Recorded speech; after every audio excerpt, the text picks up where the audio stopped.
And here we are. Another day of Final Fantasy. And what happened last time? We kind of done fucked up. We killed Zodiark. I mean, kind of killed him. What's his face? That Daniel was the one who finished him off, ultimately. Killed himself. And we seem to be... I mean, it probably triggered the apocalypse. So... Good job, us. Anyway. Apparently we have to head to that thing over there. With the blue lights.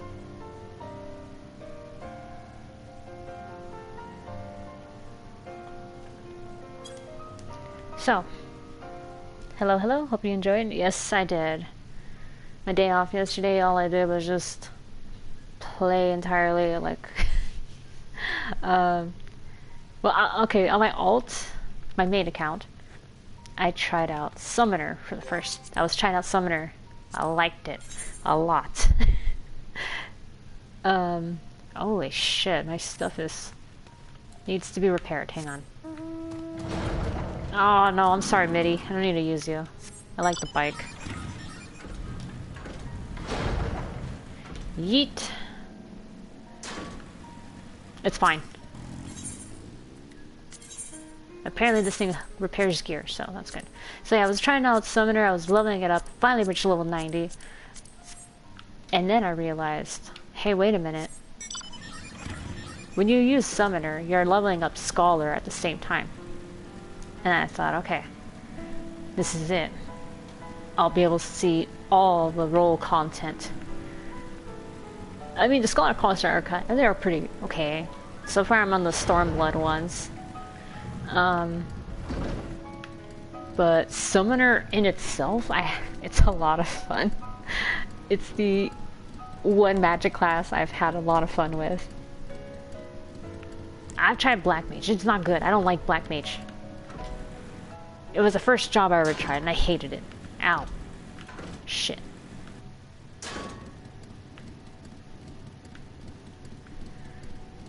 Tanks, however, I love tanking. Tanking is my thing. I hate healing. I just hate healing.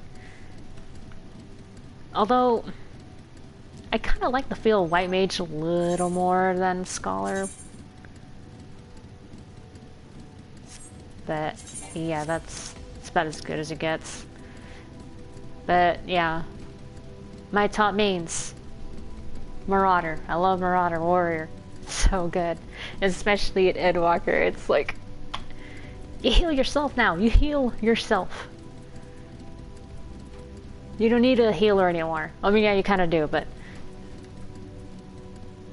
If you do it right, you're basically a healer's best friend. Yeah, Summoner's the best fun for a mage class in most games I've played, yes. Before, it was not great though, I'll admit. In fact, I avoided Summoner because of the way it used to be before Endwalker. For one starter, before, you had to like direct your pets. And they had health bars. At least before, you know, I think the Titan one was able to tank for you. You had your own personal tank. But that was basically it. You just had like a standby DPS. Standby DPS or a standby tank. And that was basically what they did. Now that they reworked it, it's actually focusing more on like, you know, actually summoning. So I do love the rework, and it made it so much more fun. And I'm kind of glad through all the changes and the overhauls that it's done. Like getting rid of their personal HP bars, which that's so bad. And I get what they're going with, but that's not good. Yes, you had to micromanage them. Indeed, that was it.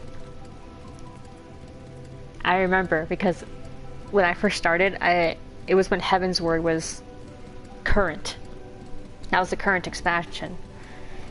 And I remember playing with someone who was an arcanist or a summoner, and I remember like in the chat, the tank, or was it the healer? They were like, "Oh, I'm sorry, like I had the enemies like attack or hit your pet." And the summoner goes, "Oh no, don't worry about it. It's mostly my fault. I had to control them or move them around. Like I'm responsible for that." So they're basically saying, and I was just like, "Oh, that sounds bad." And I'm like, "How can you do that on a controller? I play on a controller because I play on PS4. Yes, I can imagine it being easier with a mouse. You know, just click on your pet, move them over there.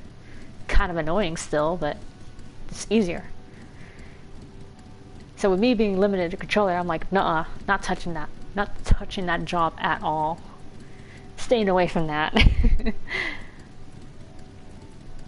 So yeah, it was no bueno for sure. And I don't like being a healer. I just feel like I'm hurting cats, and I don't like it. In terms of physical DPS, I've tried most of them. I like Dragoon. The Field Dragoon is really good. I love it. People complain about like the what's it called?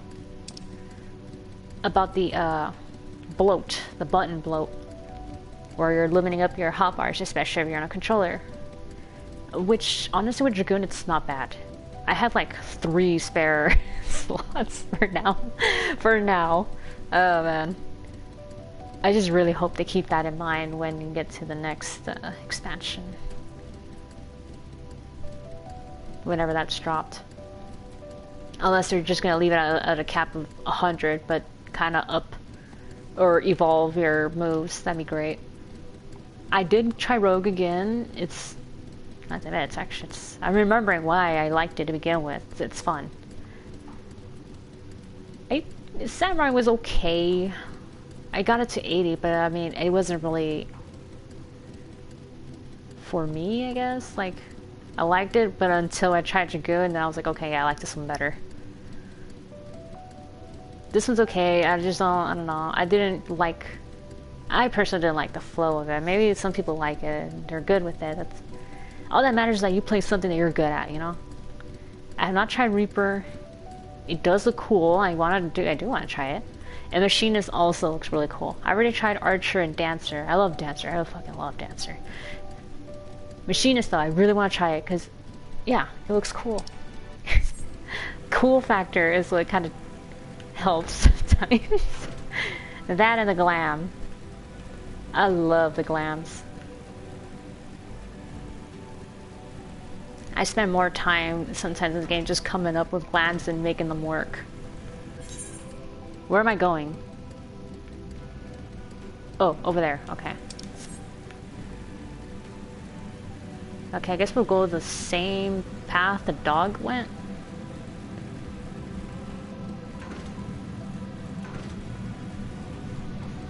To be honest, I think they should, if they add more moves, change more console friendly while demos I've seen. Yeah, they should keep it in mind. I mean, they probably know that a good chunk of their player base is console. I mean, that's part of the reason why they did a rework of Astrologian, because it was too many buttons for a controller. It's fine, obviously, for a PC, but you're fucked if you're playing controller. Which, you know, as a healer, you should have access to as many abilities as possible to keep your party alive. Or, no, yeah, mostly to keep your party alive, because, you know, some of them are for NP, throwing out your cards into people's faces. Damage mitigation, your own attacks. Why am I stuck? Okay. And of course, heals, heals, heals. I missed the dog. Oh, there they are. That's not the dog, it's the guy. Oh shit, I realized I had this up. There we go. Good thing no one in my FC was talking. The place we seek is just What? Ahead at the Chlorophosgrat. Why are you giving me these big words? Stop. You see, Argos cannot manifest without sufficient concentrations of ambient ether. You'd be hard-pressed to find a greater confluence than inside this cavern. Okay. Outfits over combat, yeah. Hey, all that matters is that while you're in combat, you look good. You'd be hard-pressed. Oh yeah, okay, yeah. Follow me.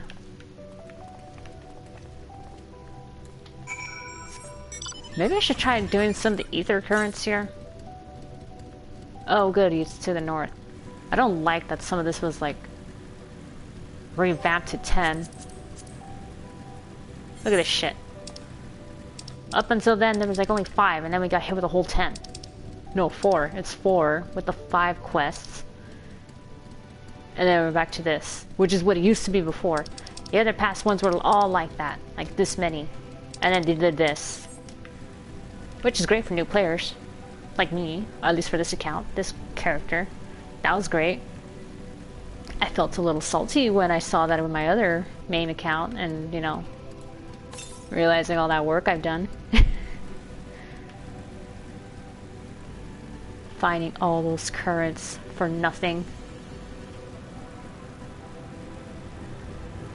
And then I rethink and I'm like, I'm acting like a boomer saying, no, I had to do it the hard way, so you do too. Let's not be a boomer. Wait, what the fuck? How do I get over there then?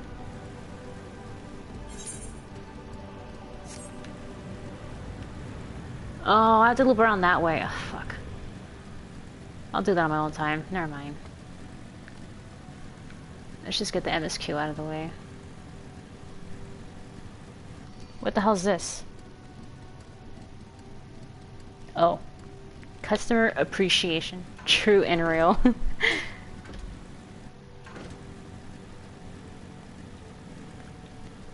A weeper. No. No, no, no. Go away, weird bug. Ew. Stop.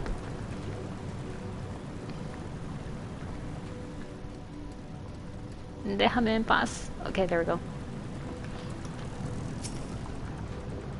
Yes, here will do nicely. The lunars... Sponjoy? Draw ether from the ground, which is then dispersed in the air. It was bubbling. At present, however, the ambient energies are not quite sufficient for Argos to manifest. Might you be willing to spare some of your own to help the Sponjoy along? I mean, I guess.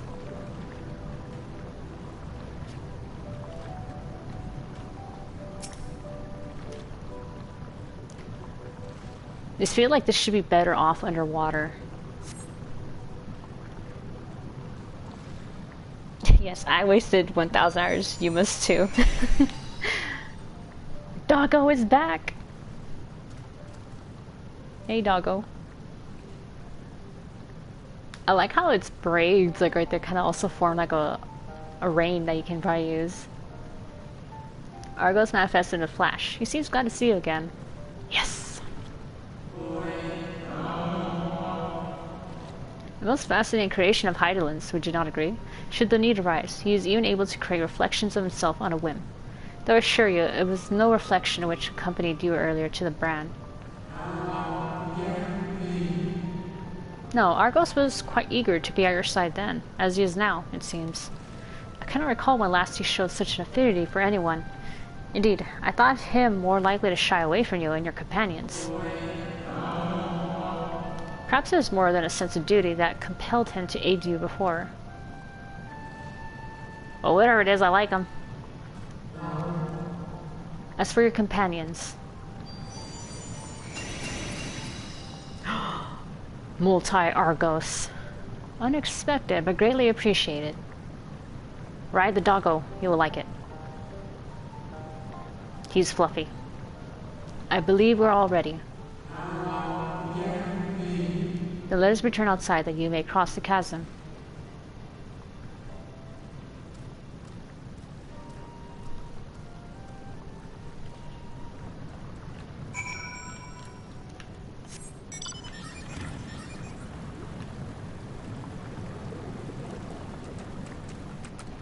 Whoa. Oh god, it's attacking. I was just taking a look at it. Ow. Disgusting bug thing, but it was actually kind of intriguing to look at. It was hollow. That was kind of cool.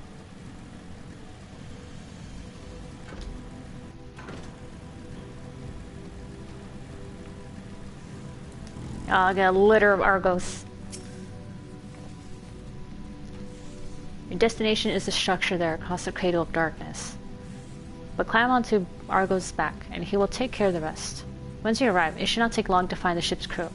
The facility is designed to rouse them from their slumber in the event of Zodiark's destruction.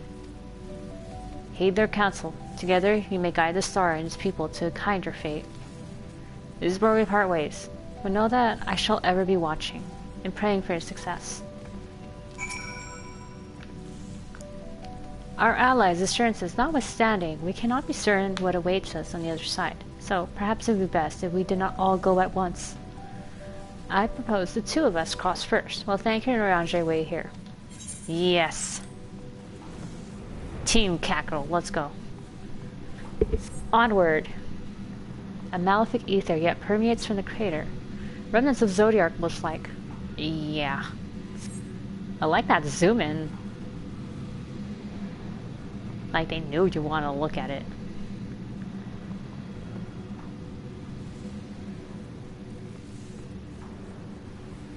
Hey, there's a face over there. It's right there. Just a little further.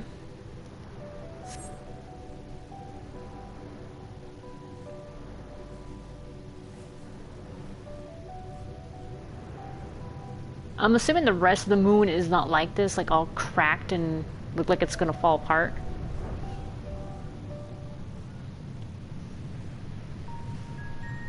Well, here we are.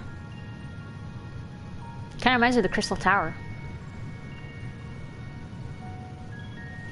This structure is enormous. Though that is hardly surprising given the size of the average Loporrit. Yeah, that guy over there was huge. Apologies for the wait. Right then, let us head inside and... Oh?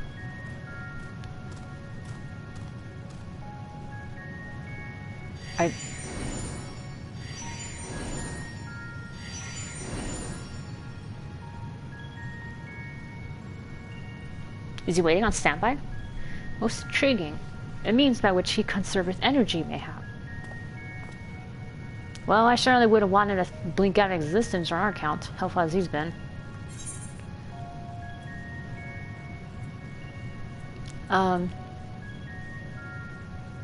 We'll keep the dogs safe.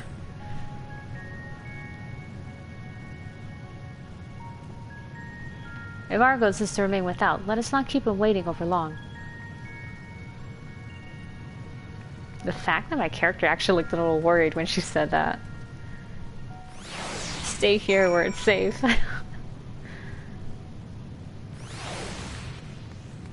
Alright, going in. Vroom. Maybe I should do this so I can look at it better. Yeah.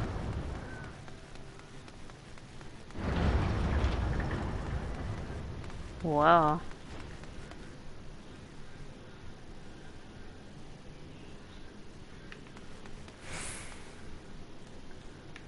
Alright, so this is it, huh?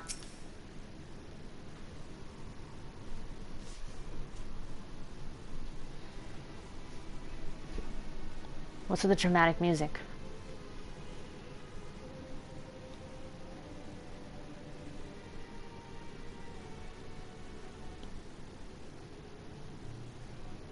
Our moonship pilot should be around here somewhere. Is that right? A moonship, holy shit.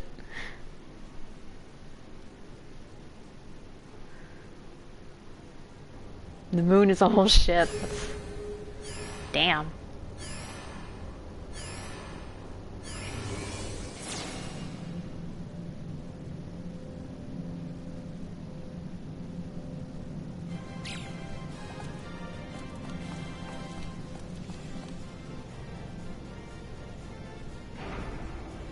Moon bunnies. I mean, that makes sense. They always, in Japan, they believe about the moon rabbit thing.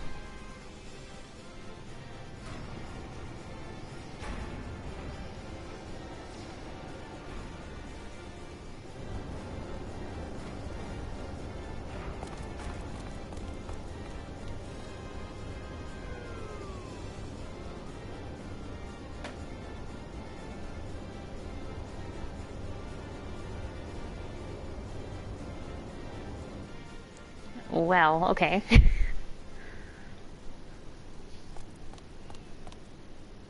Look lively, everyone! I know, this 1243rd inspection is a mite ahead of schedule, but it is of the utmost importance, for Zodiark, alas, is no more.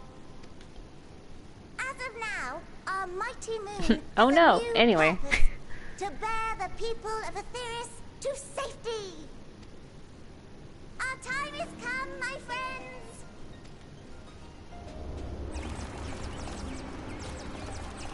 Well, they're pretty enthusiastic about it, at least.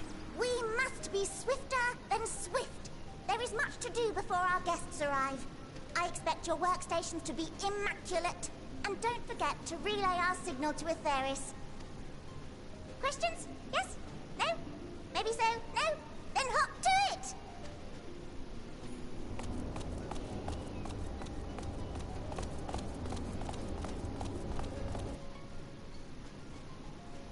That's exactly my face right now. It is a rather curious crew she hath chosen. Their endearing forms intended to ease the passengers' hearts, perhaps. You know what? You might not be wrong, Urianger. People like cute.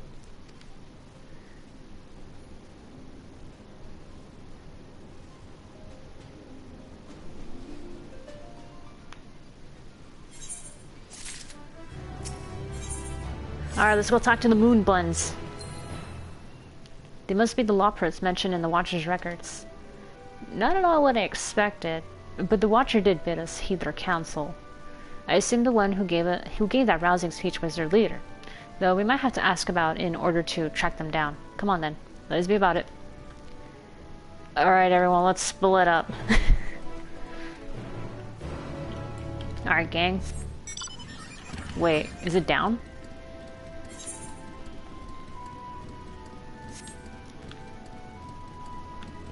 Alright.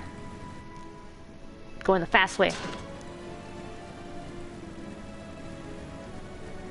But let me attune to this real fast.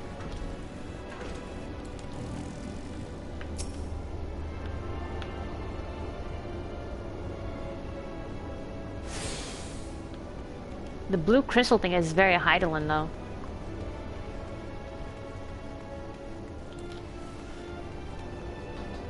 Trading way? Chipper Loporrit. Hello. Did you do that noise? Leader of the crew? Not me, I'm afraid. Singing Way's the name. I'm in charge of the construction and maintenance of the atmospheric circulation system.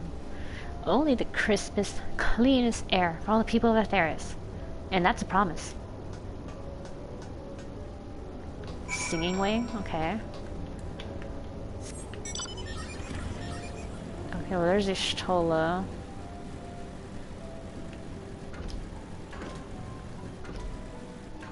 Dozing Loporrit.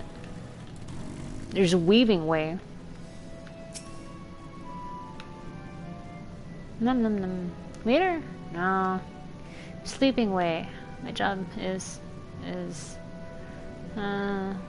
perhaps I'd better ask.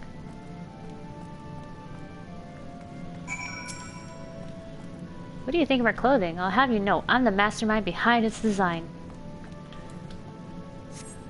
I guess it's good. It's cute on you guys anyway. Okay. More space buns.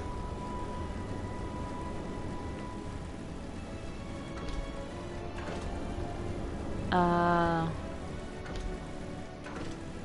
snappy Loporrit, okay. Oh good, progress.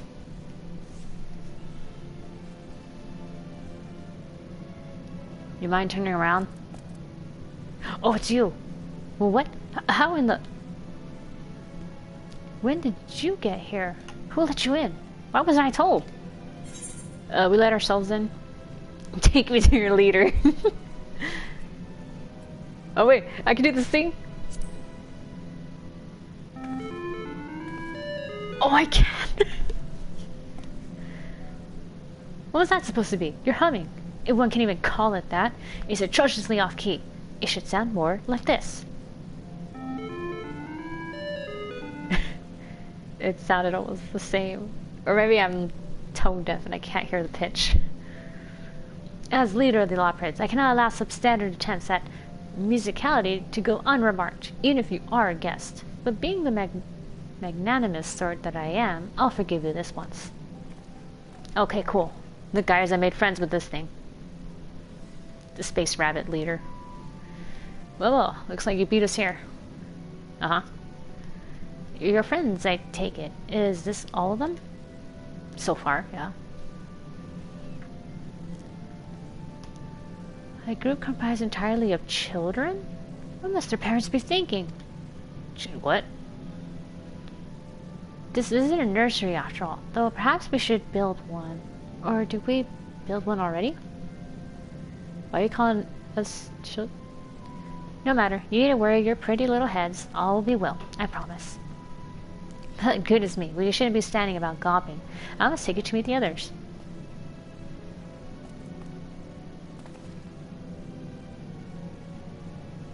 If you could run along back toward the entrance, you'll find a path that leads to the central platform on the upper floor. Whoa. There's no wrong way to reach it, but it's the large glowing ball at the center, if you should find yourselves lost. I shall gather the others and meet you there. Well then, back to the upper floor it is. But I just fell from there.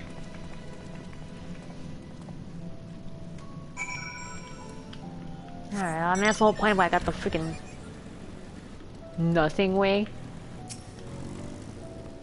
We're all gonna die someday, so what if it happens a little sooner? Wow.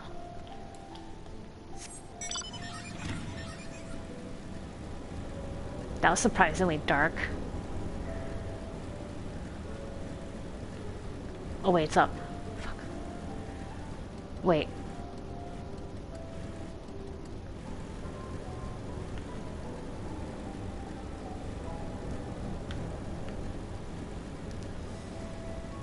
Alright, I'm getting a little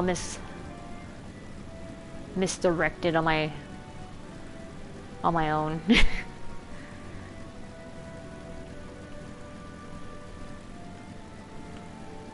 It's really funny. In real life, I'm not this bad. I swear.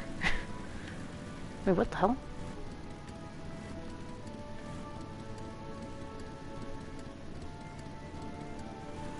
I didn't even catch what they were saying. They were moving so fast.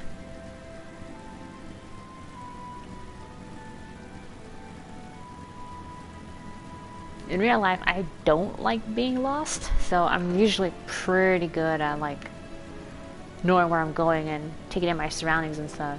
In video games, though, apparently I get lost easy. Also, these don't have any railings. This is dangerous. How dare you?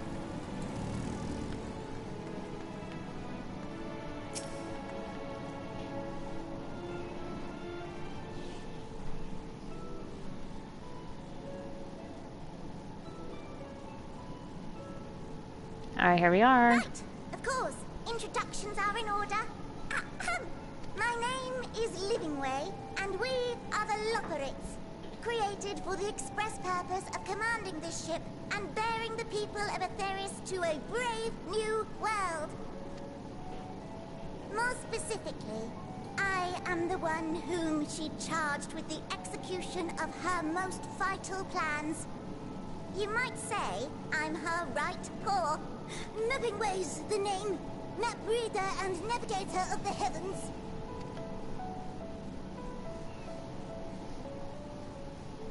Pleasure to meet you all, but I'm still trying to make sense of this. Really? After everything we've seen, this is where you're like... Okay. Confusion and bewilderment are completely understandable. Fear not, I shall walk you through it. The people of Etheirys, through no fault of your own, I'm sure, set in motion a series of events that, unfortunately, culminated in Zodiark's obliteration.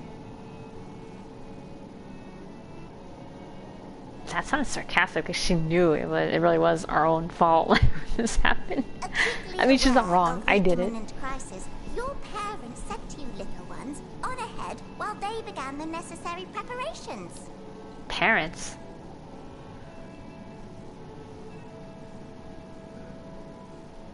Still not following? No? Very well. I shall elaborate further.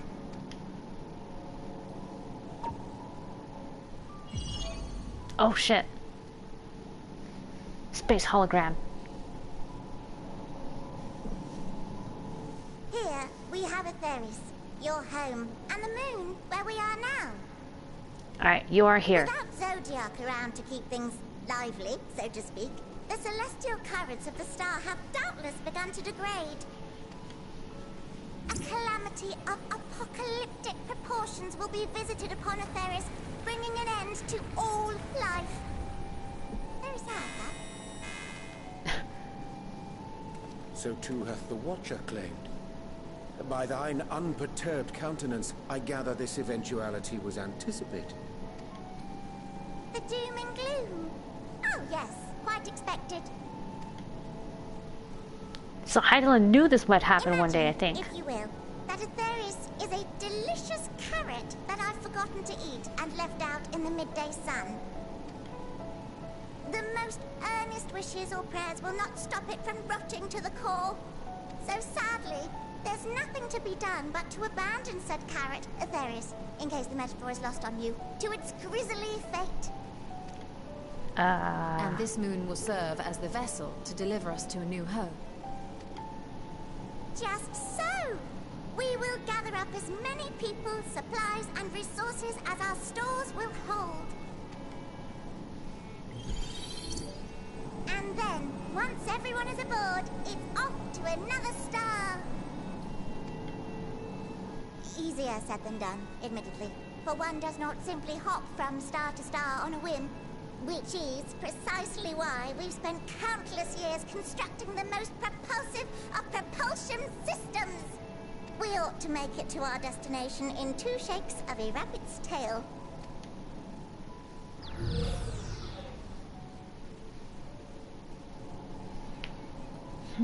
I see. Impressive technology. I dare say it is beyond anything we have ever seen. Yeah, not even the Allagans got shit on this. No need to shower us with praise. All we've done is faithfully carry out the instructions left to us by Hydaelyn. Back in the old days, when she was still just Venar, she was dedicated to the study of the world and its inner workings. And the Watcher, the real one, not the simulacrum you met, was one of her fellow researchers. Oh, so she based off the friend. We and this wondrous vessel masquerading as a moon are products of their knowledge and know-how. There's certainly more to you all than meets the eye. Might I ask where exactly you intend to take us? We identified a few promising candidates for resettlement some time ago, but we cannot guarantee that they are fit for habitation. Moreover, the ship can only travel in short bursts. We intend to go down our list, hopping from star to star, until we find one suitable for resettlement. No need to worry, though. The vessel is being refurbished with accommodation for an extended stay as we speak. Okay, I mean, While we did have to rely upon outside help to determine what amenities were essential, I dare say we have risen to the challenge. Help? From who? From you and yours! Who else? Each time we woke to perform regularly scheduled maintenance, we were greeted by the resources you sent us. What better way to learn about preferences and proclivities of our present-day charges? Ah, but you're still adorable little children. Perhaps Perhaps your elders were responsible for the deliveries? I'm not sure what led you to conclude otherwise.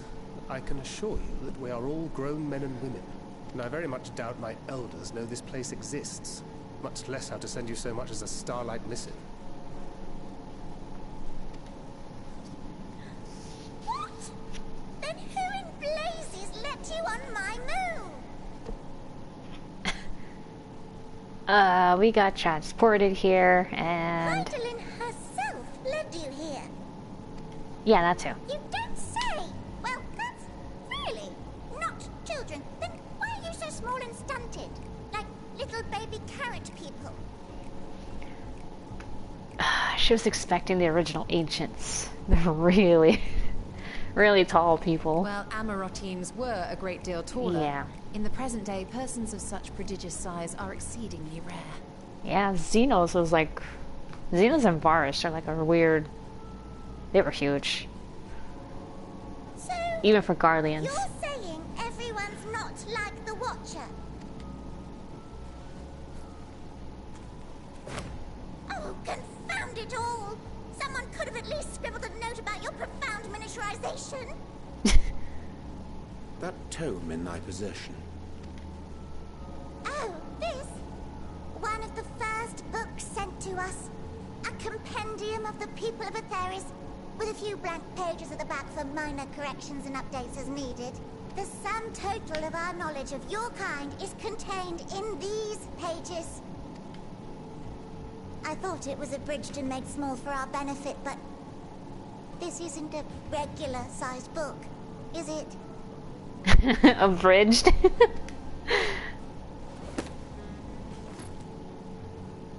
She looks annoyed.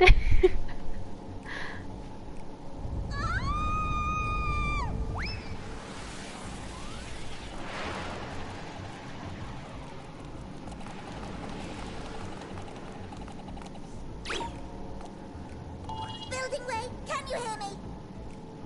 Yes, we're all very busy. Change of plans. I need you to rebuild the domiciles at 1/3 the scale. All of them. Yes, all of them, and but me no buts. See to it with all speed. She's like, we fucked up. Make them Perhaps you could smaller. tell us a bit more about your terrestrial collaborators.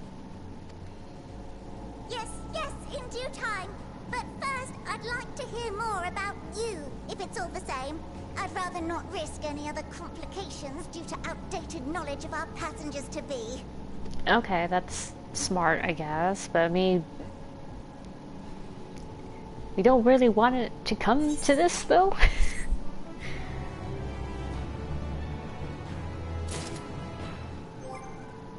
Alright, what did I get? Jesus Christ.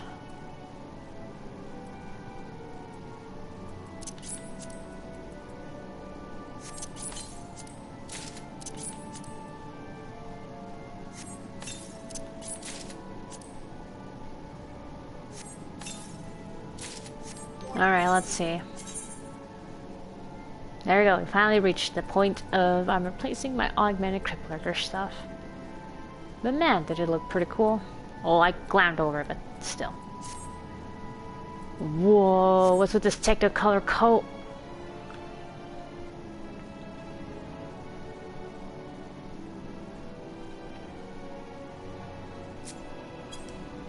I mean, it looks pretty cool, I guess. Maybe the other types would look better.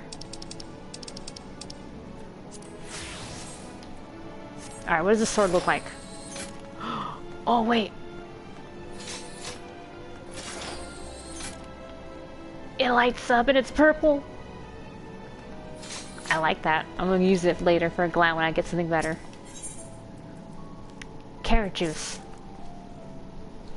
Right then, now that you're here, we need you to teach us all you can about your people, and quickly. It won't be long before the final days are upon us in all their terrible grandeur, so it's imperative that we be prepared to receive our passengers to be. If there's anything at all, that may displease them, it must be addressed post-haste. And address it we shall. Here at Bestmaid's Burrow, we have assembled everything required to offer our guests the best way forward. We have produced myriad amenities we understand to be essential for day-to-day living, and I wish to hear your opinions on them. I'm sure you've all worked up an appetite, so why don't we start with foodstuffs? Maybe in the curatorium? It will see about filling your bellies. Sure, I like food.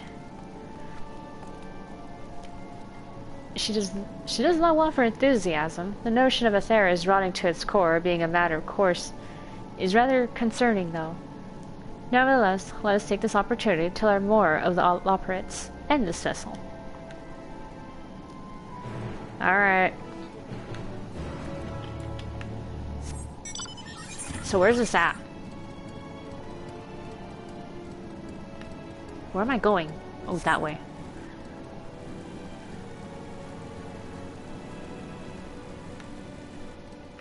I'm assuming that's a door?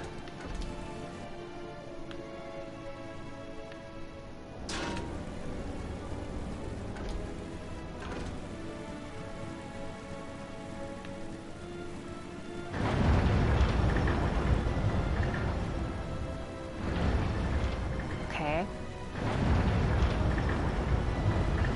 Whoa. Oh, it looks like the crystal like in, the Eden raids.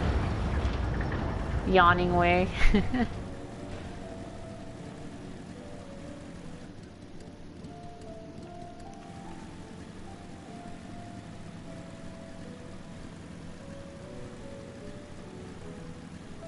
Why do you have hostile things here? Look at that supporter that would attack me. Why? Why would you do this?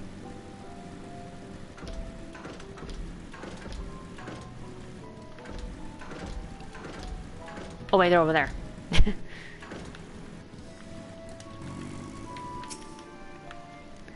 Given their earlier confusion regarding our size, I cannot help but wonder if they even know the first thing about us. Has thou spied the peculiar sentinels patrolling the vicinity? Yes. They even got bunny ears. Approach them with caution, or better yet, not at all. For they make no distinction between friend or foe. Shouldn't they fix that?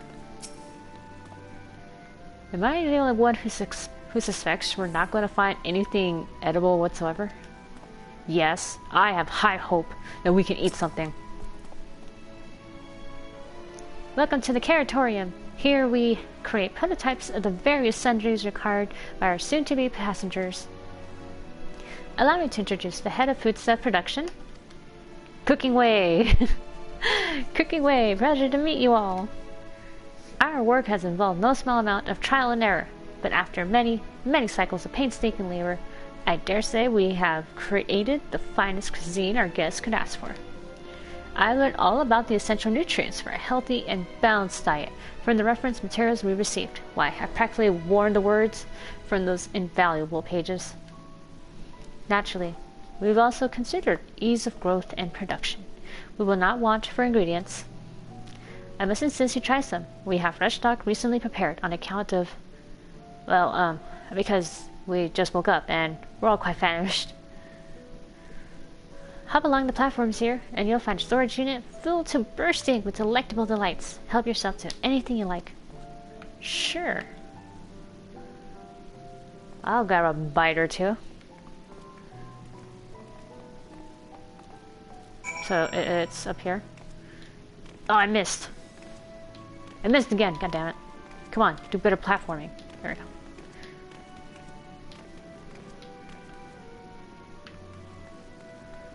Oh shit.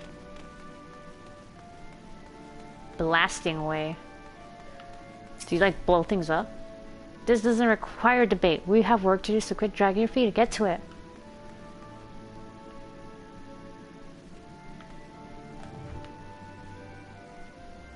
Of course. It's all carrots. You open the storage and find a rainbow-colored assortment of carrots. Oh, fuck. I've never seen FF there. Yeah. I mean, this has been the only Final Fantasy game I've played. So, I mean, yeah. There you go. I'm not counting Kingdom Hearts. But I've never played any of the Final Fantasy titles except this one. So, Alright, this one looks... Whoa. Okay, so we got orange, typical, a blue, yellow, or red. So between the three, y'all, what should we try? Blue, yellow, or red?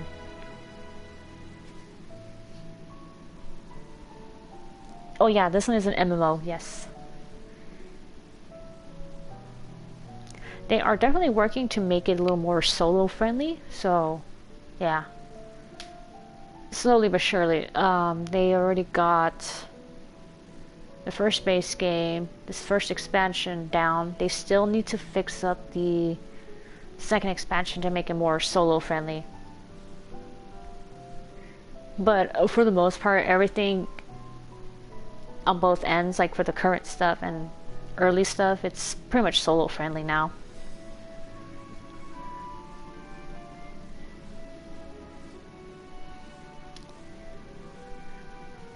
I'm not counting the orange one, because orange is so typical. It'd be like the safe choice. I don't want safe. So blue, yellow, and red. What we got?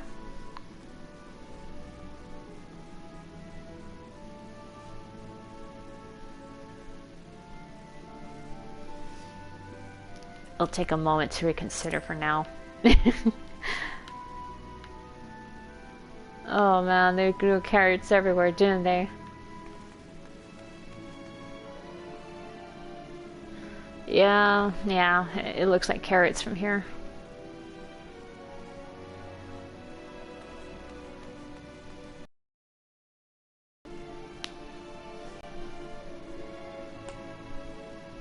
What's he saying? I vote philosophers. Aw, man.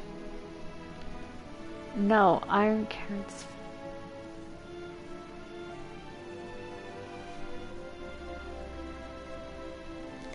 What have I done?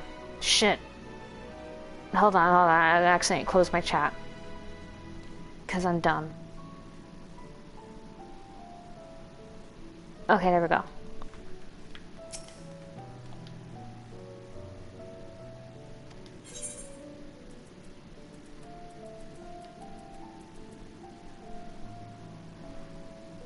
Okay, I guess I'll just close my eyes and then see which one we'll pick. Alright. I'm just gonna keep tabbing until...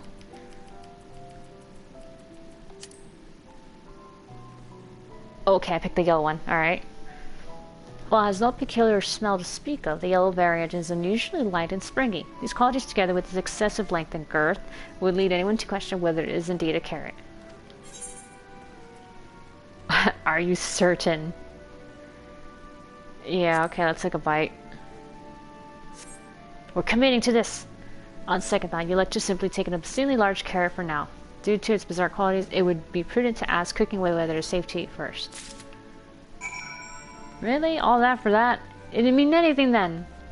My choice didn't matter.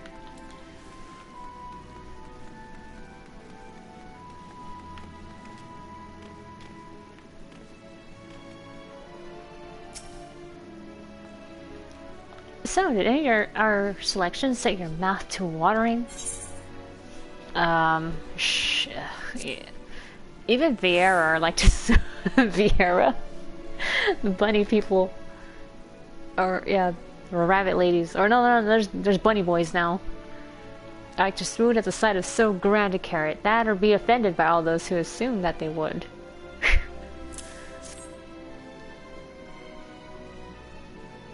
Ah, yes, a fine choice. One of my personal favorites, actually. Please dig in. I'm eager to hear what you think. Oh god. I'm really gonna eat it. Wait. How do I get to it? Oh. Alright. With great trepidation, you take a bite out of the carrot. You snap off a piece of the carrot, enjoying its crunchy texture. Righteous confidence surges within you, a certainty that you are the center of the universe, that all creation is a story, and you the star, beloved and perfect and special. A god, worthy of worship and prayer. Or at the very least, a second roll should the dice treat you poorly. I got a lucky carrot! What does this mean? You suddenly feel as though Nimea's wheel is spinning in your favor. Oh, that's it.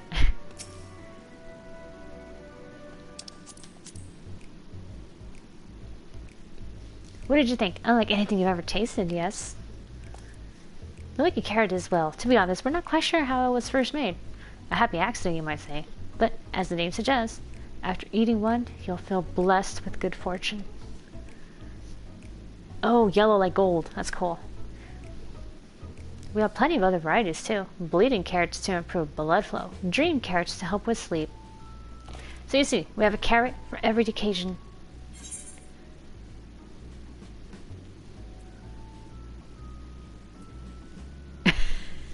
I can certainly see demand for this in Hydaelyn. Yeah, with their bland-ass cuisine.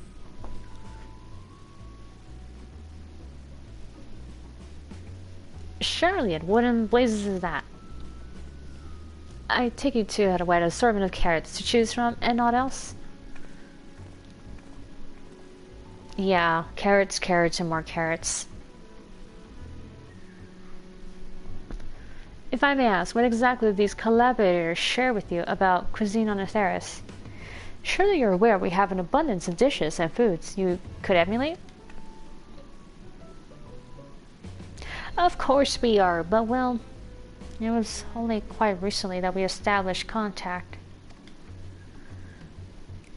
Even holding a conversation was a struggle at first, so imagine our surprise when they sent a mountain of books and documents with no clear instructions. The sheer amount of information was overwhelming. If it wasn't for the encyclopedia I found, we would have been at a loss where to begin.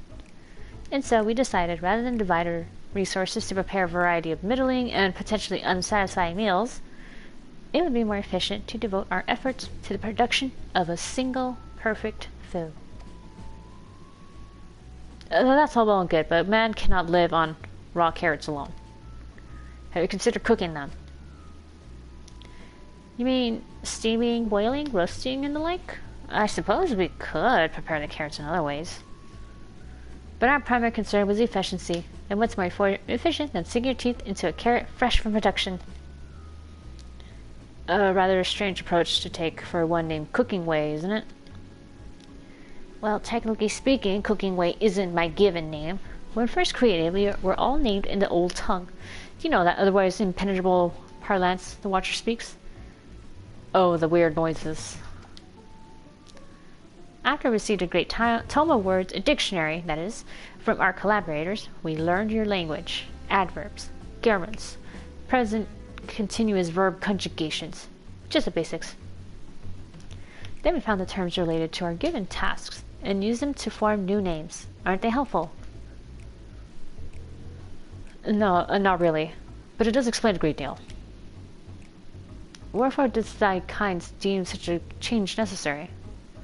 When the rest of your people arrive, we want to be certain they understand immediately what each of us does. You'll never be able to pronounce their original names anyway. I see. I hope our critiques, such as they are, will be helpful to you. Though if you should decide to preserve flora and fauna from Etheirys as well, you would be able to offer the passengers a more balanced diet. Yeah, some meat would be good. Until such a day, when I pray comes sooner than later, it would appear there is not but carrots on the menu.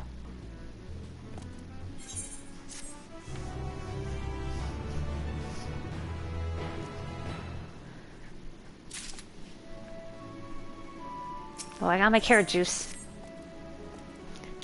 I think we've had our fill of carrots for now. Let's move on to the necessities, shall we? Our clothing productions is sure to impress. This way. Alright, I'll take a good look at your glamours. I'll be the judge of that. Oh shit. That one's a big one. The caretaker. Wait, am I going the right way?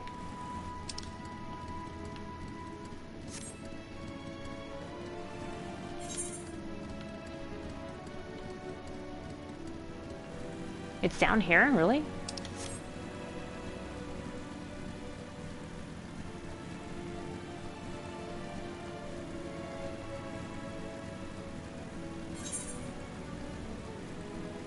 Oh shit, it is.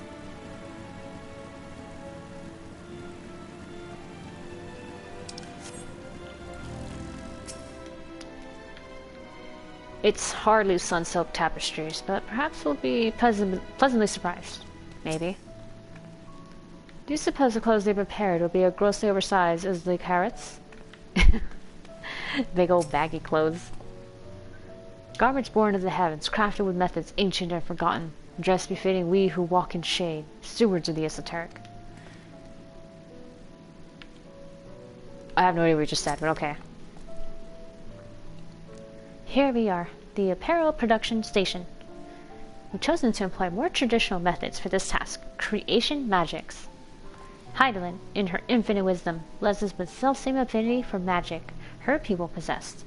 We have other amazing talents, of course, and I know you're dying to hear about them, but I will regale you with the details another time. That said, we did run into a spot of trouble at first. Our magic alone was not sufficient to see our work done. In the end, we discovered crystallized ether was a wonderful catalyst that could provide us with extra vis we needed. My, how resourceful. Ah, the suit's sound of recognition. You will also be impressed to hear we have read all about your habit of changing attire to match your chosen profession. For the sake of efficiency, I presume, this has also been taken into account with our designs. But why take my word for it when you can simply try on our clothes? Make yourselves known to the workers, and they will see to the rest. Alright.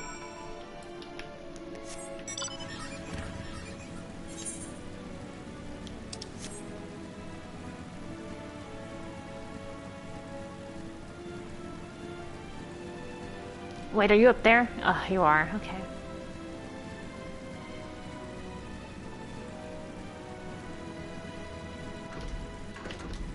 Alright, let's get up there and see what their clothes are all about. Alright, give me something good, boy. Or girl. Ah, it's you. One of the visitors from Etheirys. Goodness me, mapping way wasn't kidding. You really are smaller than the Watcher. Oh, right. You're here to try on the set of clothes. Yes? But what would you have me fashion for you today?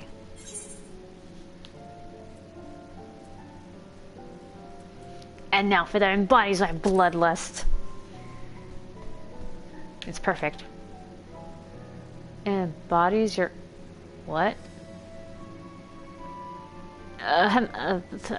This will only take a moment. I like how baffled he was by that.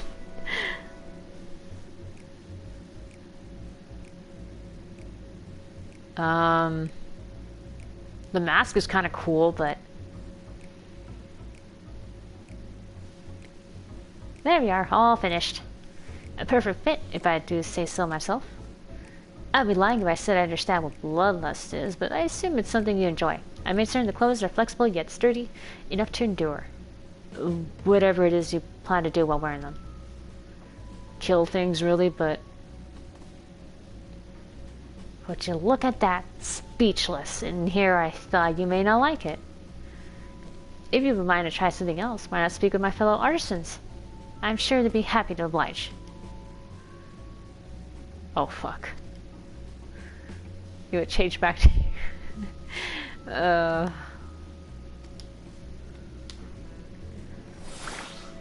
Oh, fuck. I have to wear this. My beautiful glamour.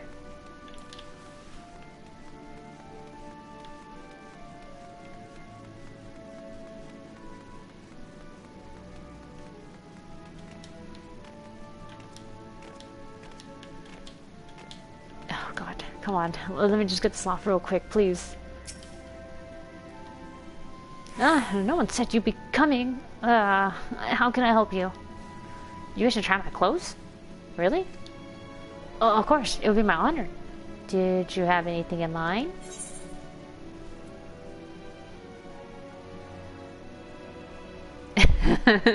They've got an altogether different design and a little more flair. I don't think he would know what flair is, so let's go for this. Give me a different design. I think I could handle that. Let's see. This should do.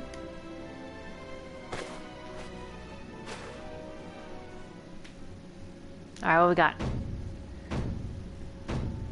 Oh. If it wasn't for the brown leopard look, some of the best work yet.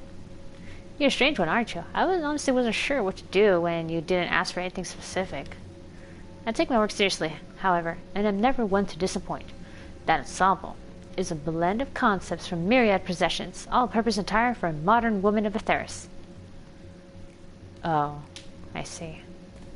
I was worried how the concept would turn out when pushed to the proof, but it looks stunning on you. Won't you go and show Livingway? I'm sure she's eager to see what we've come up with.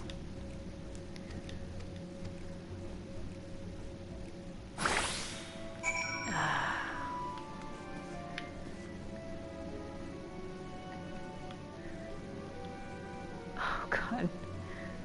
It's such a mess.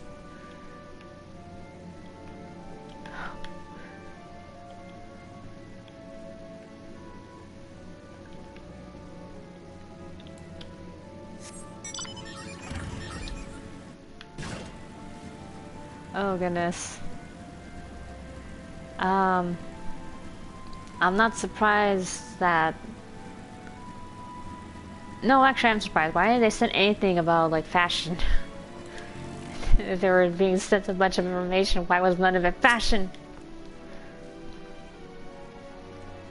Aye, don't we look splendid?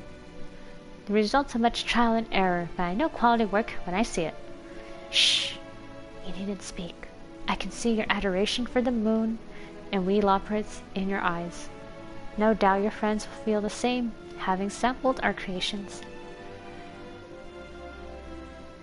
I kind of want to see them though, just to see. Oh my goodness.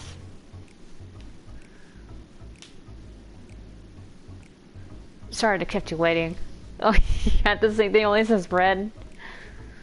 They insisted we sample all of their concepts ere we returned. It's all the same thing. Verily, 'tis an ensemble most becoming. He likes it. Urianger is posing. I mean, the gloves look... I mean, I don't know about the metallic green.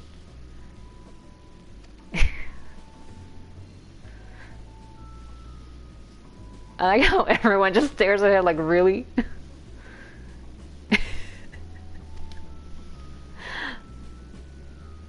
I think it's past time we return these clothes.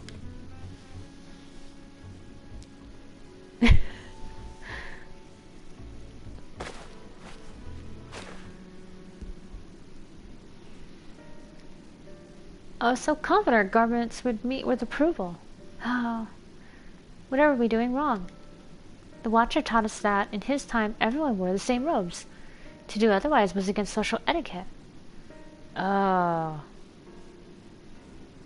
Yeah, that was the Loporrits, yeah, they thought that if you were dressing differently, it was, like, inappropriate, because they thought, like, oh, you're just gonna make everyone envy you, and we can't have that. Now, we get your need for individuality, but don't do that. We thought we could appeal to modern taste by tailoring the robes to specific professions, but... Please, you mustn't be so hard on yourself. Should we resort to evacuating the people of Etheirys, this will most certainly have need of your attire. Oh, they. 'Tis clear you spared no effort in addressing our needs, but you must understand that we are not quite so homogeneous. Speaking for myself, what I wear now better suits my tastes, even if it is of inferior make. But there are the others whose choices may be influenced by traditions or personal experience. Rather than make assumptions for the whole, you must consider the individual and their potential preferences. I fear we've underestimated the complexity and diversity of your people. Huh. Even if we memorized every tome we received, I doubt we'd have fared much better. Maybe we're doing you a disservice, trying to shower you with our baubles and frippery, thinking it was for your benefit when you'd be better off on your own. There are some who might agree, people who prefer to keep others at arm's length, even when they know they shouldn't. As one such former fool, I'd like to ask you a question. This plan to evacuate and escape the final days, did it count for the reflections of the source as well? It didn't. Not that I'm aware of. We were born of Hydaelyn's love for Etheirys and the salvation of the people on that star. And that star alone has ever been our aim. Surely it's better to devote ourselves to saving one world than to divide our efforts across 14 and risk failing them all. Oh shit. I suppose you're right. Oh, he's worried about Reen. The first. What was the point of saving the first if it was gonna be doomed like this? What the fuck? Living Way. While we have leave to explore Bestway's burrow unattended, you have given us much to think about. Why, certainly. Until later, then.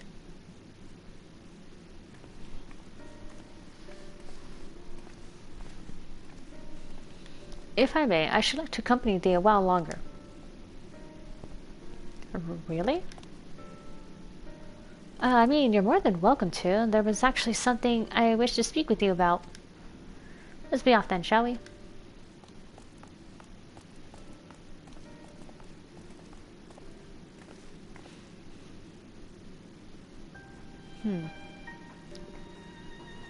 Wait, who's that over there?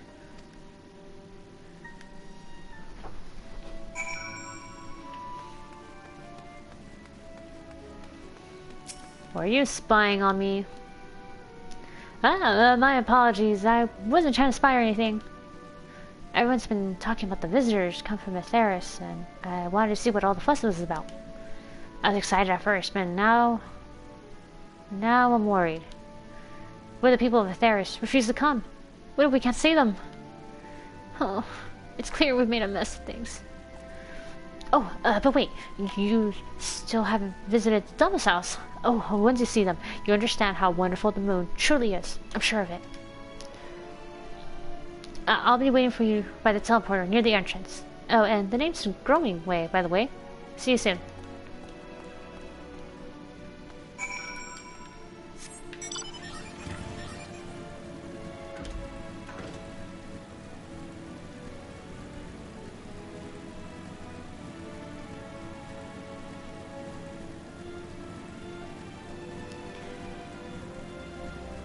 Is it a little racist to say that I think they all look the same?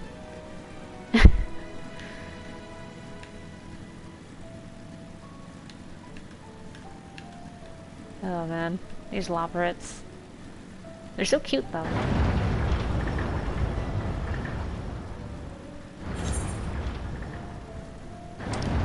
Okay, over there.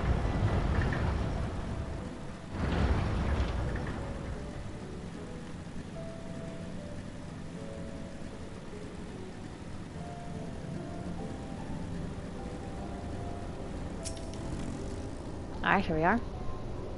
You're here. You're really here. Thank you. Thank you so much. Sorry, what should I call you? Sari. Sari so, huh? Oh, crikey, you and your names are amazing. Well, Sari, we'll be using this teleporter to enter the residential area. Whenever you're ready.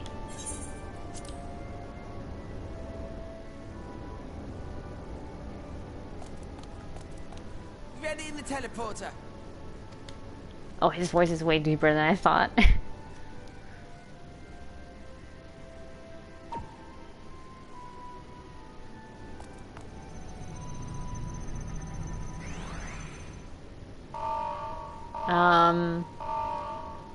Is this supposed to do that?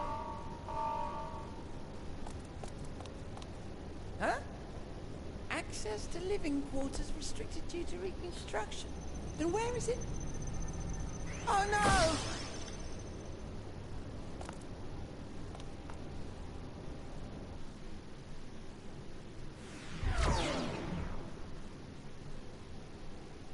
Where the hell is this? A private audience, as thou didst request, for reasons I know not.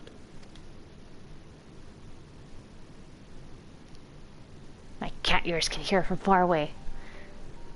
Just a precaution. I'd rather I didn't have to ask the question at all, but I take my responsibilities very, very seriously. The question is, can you be racist against a fantasy species?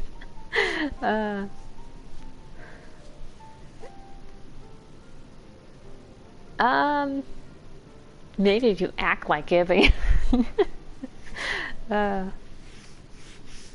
Do you and your friends, by any chance, find our accommodation wanting? Be honest, brutally even. yes, give him the brutal honesty. Don't hold back. Ungracious of me to belittle the efforts of the Undyne. Ah, of course he's too polite. Lovely sentiment, really. But the disappointment is writ plain on your comrades' faces. It's all the more frustrating since no one will come out and say what they find wanting.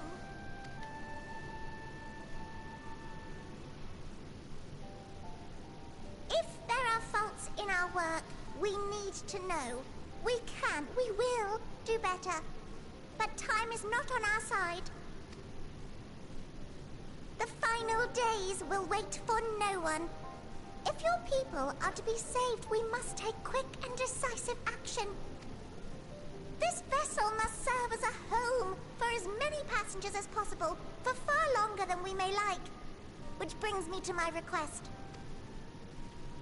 Our collaborators on Etheirys are doing what they can to prepare for the voyage. Would you be willing to go and lend them a hand?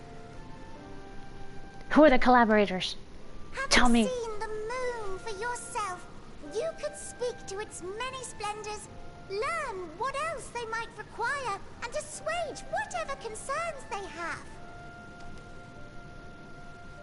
Wherefore wouldst thou entrust me with such a task? He's like, why would you ask me of all people? You're the only one who appears not to be wholly unsatisfied with our work. Oh, right. I mean, he was posing with those ugly clothes. Calm, collected, tactful to a fault. Very particular with your words, too. You understand that, in the face of great danger, one cannot pursue perfection at the expense of practicality. The difficult choices must often be made for the greater good. Oh. And so fate doth conspire to set my feet upon this path once more. Come again? Ah, idle musings. 'Tis no trifle thou dost ask, yet full well do I understand the urgency and necessity. Oh, dear me! Dear me! I'm terribly sorry for the mix-up. It's a bit of a malfunction. I hadn't realized the residential quarters were inaccessible, you see. Oh, great timing. You Ruined were everything. in one piece. So, all's well that ends well, yes? Won't happen again. I promise. Okay, I mean, as long as I didn't turn inside out. Ah, shit.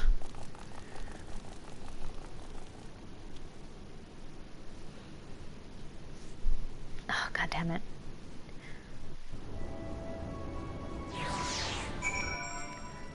Something suspicious about all this. Oh gosh, that was embarrassing. I promise to be more careful from now on. Since residential areas are closed for now, I've rerouted the teleporter to allow travel between floors instead. Hopefully it proves useful in the meantime. Oh, what a shame you didn't see it though. You really would have liked it.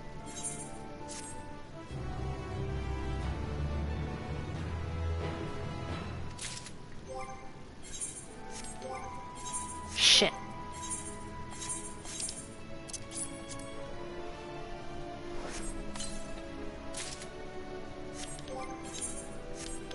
Wait, did I get my cookie?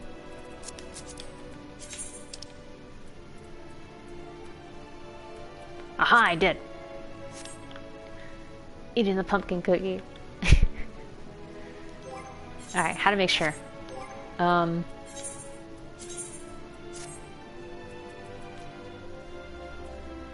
I mean, you can't really tell, but bluish pants, I guess. Oh, is that how the whole set would look?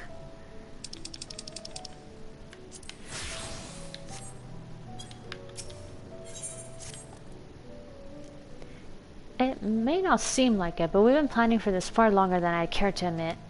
Each time we woke up, we'd have long discussions about how to save as many of you as we can. Felt like everyone had an opinion on this or that. But the one thing we all agreed upon was that the people of Etheirys wouldn't take action to save themselves until it was far too late. Wow, what faith in us you have. That's why we're trying to make the moon a vibrant, magical place they'd hop at the chance to visit, rather than waiting for the flames of oblivion to get them off their tails and force them to accept our invitation. The residential quarters may not be up to the necessary standards just yet, but there are plenty of other places worth seeing. You already had a look around the Curatorium, but wait until you see what's waiting for you at the east end of the borough. Follow me.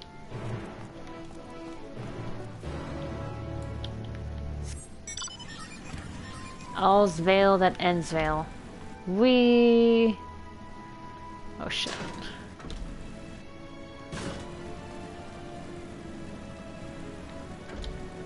Oh, come on, jump over it. There we go.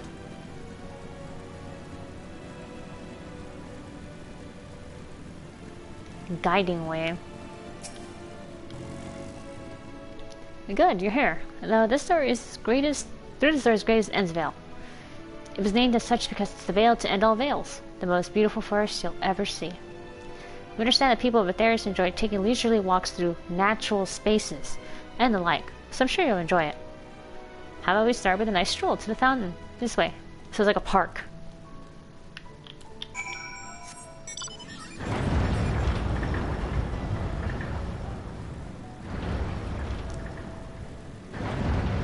I mean, going into the outdoors without really going into the outdoors and all the bugs, that sounds pretty good to me. The sun is not your friend. The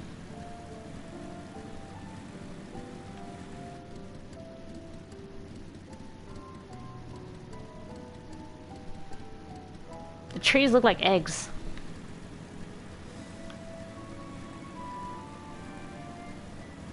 That looks pretty interesting. I don't know what these are supposed to be though.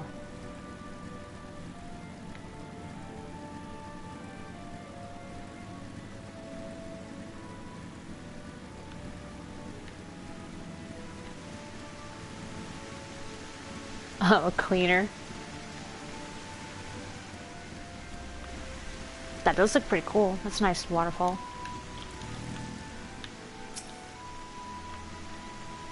So, what did you think of the forest? Isn't it positively pleasant?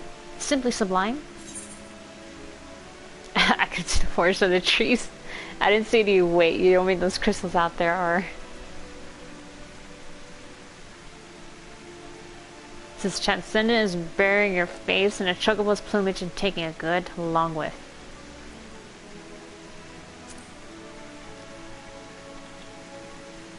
Right you are. Our forest is made of crystals and constructs, dotting the landscape as far as the eye can see.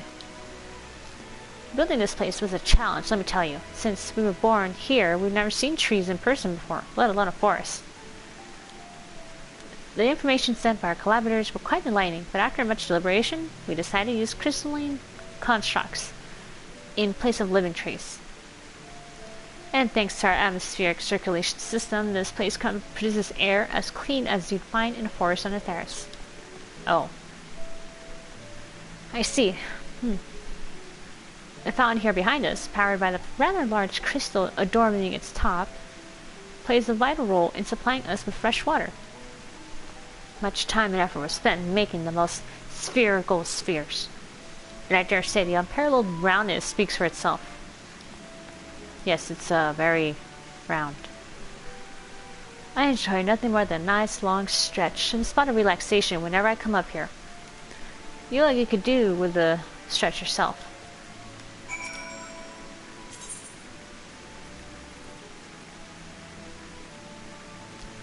Where is the stretch? I could have sworn it was here. Oh, there it is. Okay.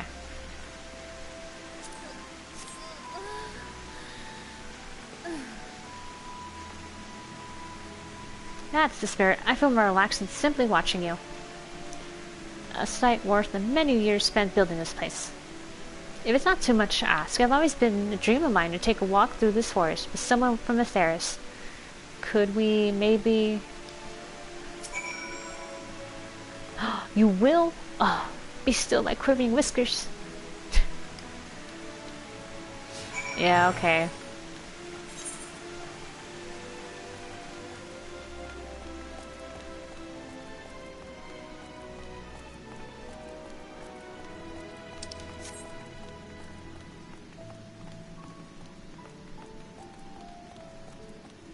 Alright, I guess we can go a little faster, right? Oh, but there's a talking point over there. Can I... I want to do that. The only one, right? Yes.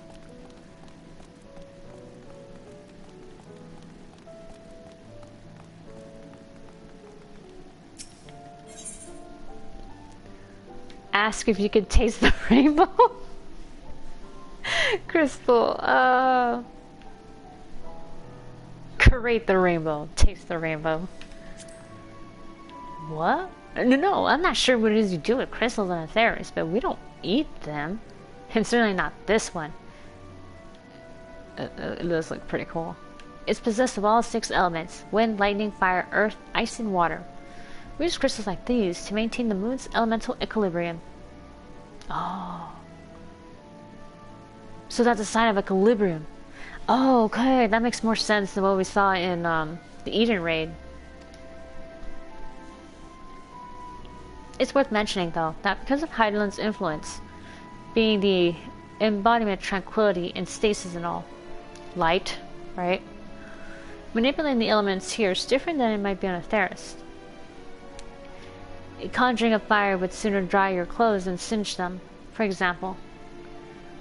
Put simply, the etheric conditions are ill-suited to growth, which is why the surface is mostly barren. Ah. Of course, this was all necessary to keep raging energies... the raging energies of Zodiark in check. Right, because Zodiark was darkness. Darkness means growth. And or like, basically, like, change and all that, yeah.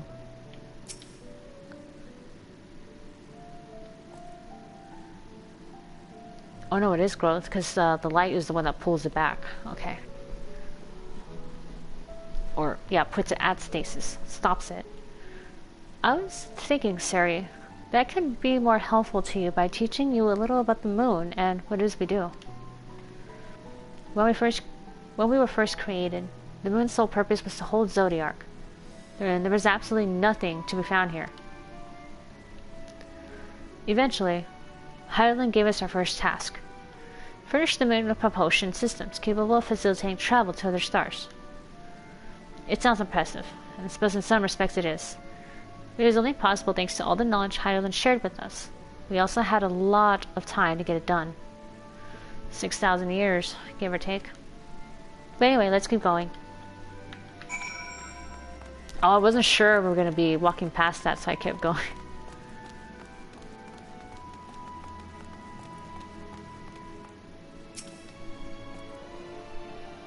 This may come as a surprise, but we didn't begin building the habitable areas until after the propulsion systems were ready. Considering how long it took, I wish we'd start sooner. Who would have thought that we'd need 4,000 years to make all this? It certainly wasn't work you'd dare rush either. We had to create infrastructure and countless supporting systems, some of which wouldn't be operational until hundreds of years later. And then, there was that brief period where productivity came to a screeching halt. When that bizarre red satellite was sent up from Etheirys. The Allagan's mischief, I think. We thought maybe some new nefarious actor was colluding with Zodiark. All we could do was stand by and brace ourselves for the worst.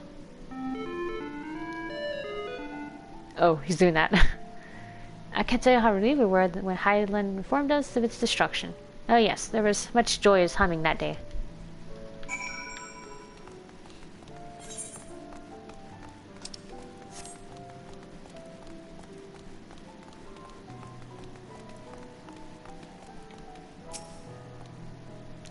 say, do you notice anything peculiar about the treetops? I mean, apart from the fact they're massive crystals and not trees.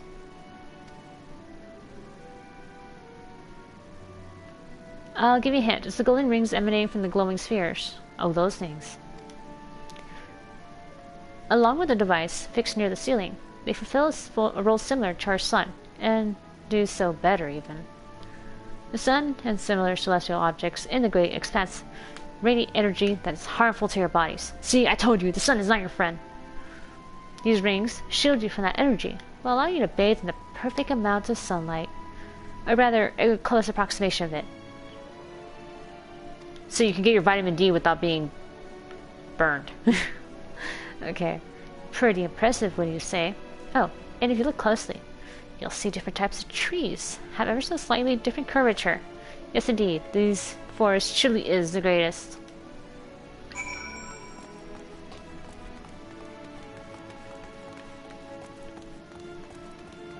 So this is supposed to give us a sense of like being in the sun.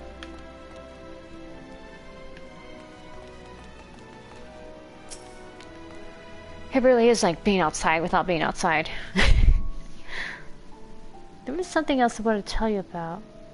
Oh, yeah, right. The promotion systems and habitat facilities were completed around 2,000 years ago. And with that, the most important features were fit for purpose. Which was all well and good, except we still knew absolutely nothing about the present-day people of Etheirys. Why not go and visit Etheirys yourself, you might ask? Strictly forbidden.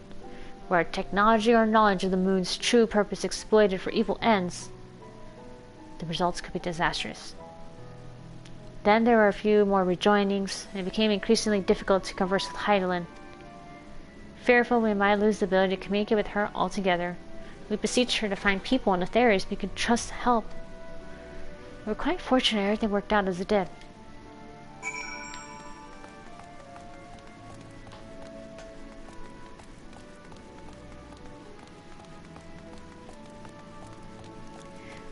This is a long ass walk.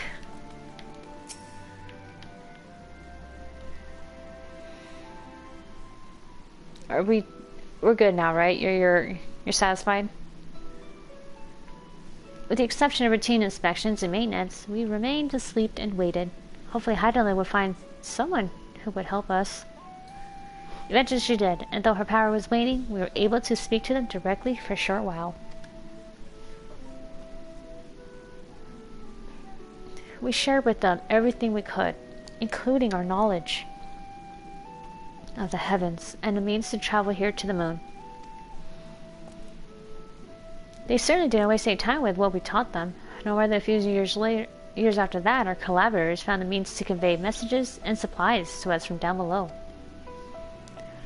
With all the letters, books, and other resources they sent, we learned enough to start making more meaningful changes to the moon. And now you're here, hopefully enjoying yourself as much as I am. I knew you would like the greatest Isabel. I knew it. Thank you again for coming here, by the way. I know it's just a walk through the forest, but it meant a lot to me. Oh, hey guys. There you are. I take it you've already received the grand tour. A shame we missed it. Go away, I've been looking all over for you.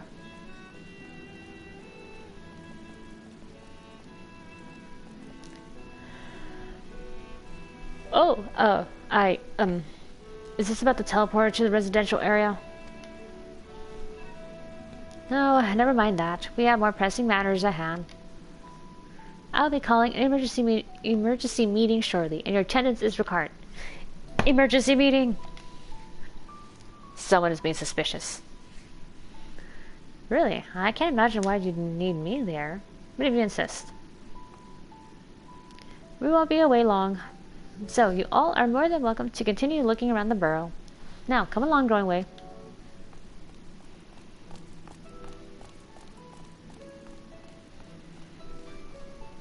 Before we arrived, you seemed to be in the midst of a rousing conversation with your guide. Did you learn anything of import? About the forest and then the collaborators. They've spent 12,000 1,000 years preparing for this? With the appointed hour fast approaching, I can certainly understand their restlessness, but still.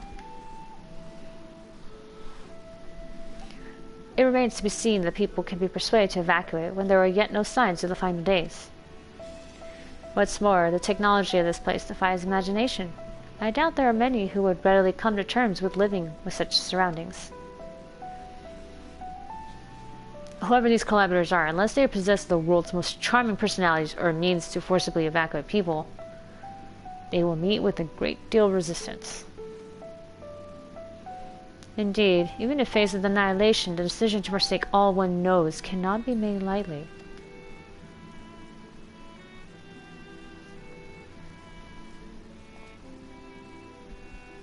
Forgive me, friends, but I must beg your leave. There is another matter which yet begs for my attention. Of course, we can accompany you if you like. Nay, that will not be necessary, if you will excuse me. I found the one being suspicious. It's him!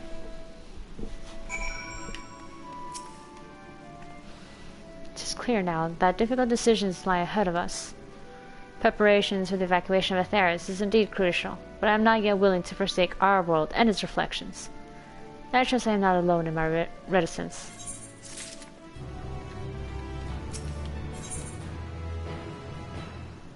Back to old tricks. Tricks are for kids. The Urianger seems strange to you, more so than usual, I mean. I know he has a penchant for keeping his own counsel, but I'd be lying if I said I wasn't worried.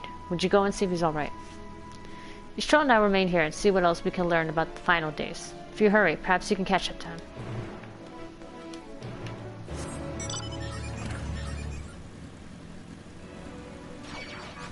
Oh, the robot's attacking me. The scraper. The battle music.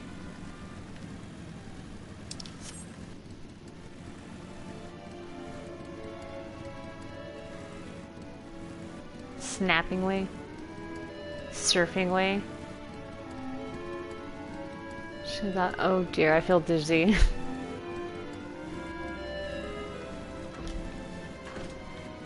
Wait a minute, was that a bench with a bunny on it? Oh, it is.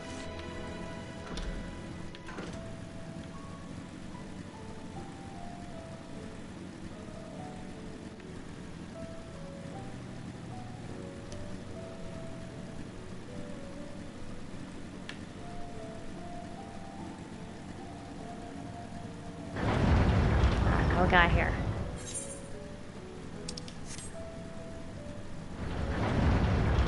Alright, where you be, boy? Where you be?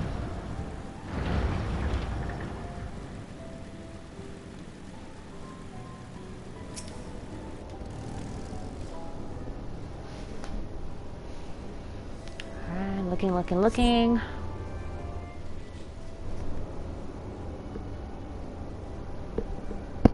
Oh shit, sorry.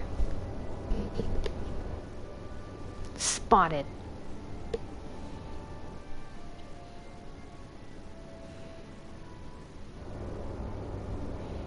Urianger appears to be heading towards the entrance to Bestway's burrow. See? Sus. Camping way.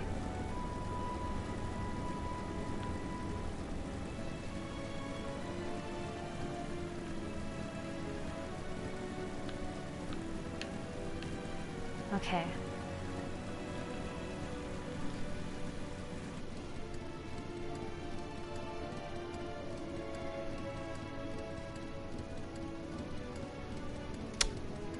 Why isn't this working? Okay.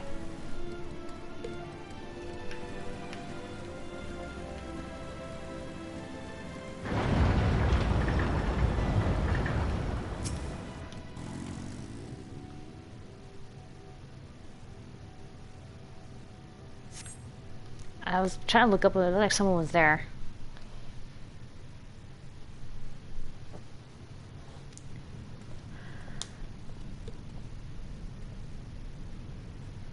He's leaving! Oh.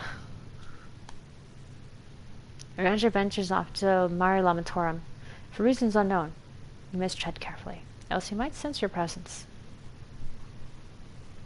Alright. Master Sneak. Here I go. Fly around ship in safe distance when the failure of you're noticed. Okay. As I said, I am the master of sneak.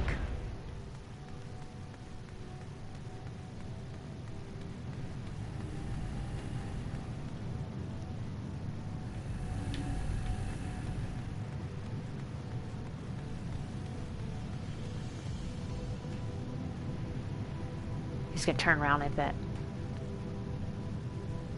I knew it.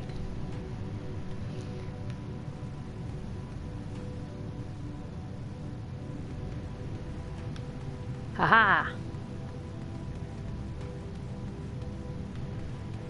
Oh shit. Nothing? No, never mind. I didn't think he'd be right there.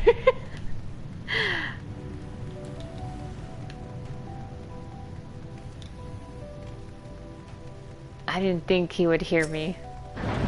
But he did. Alright. Let's try one more time. Yeah.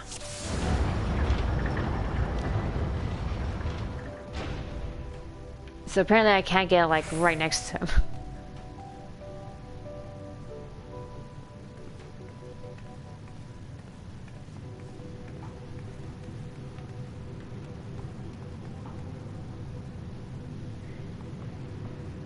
Oh, that's actually, you know, that makes sense. I was probably in his peripheral vision.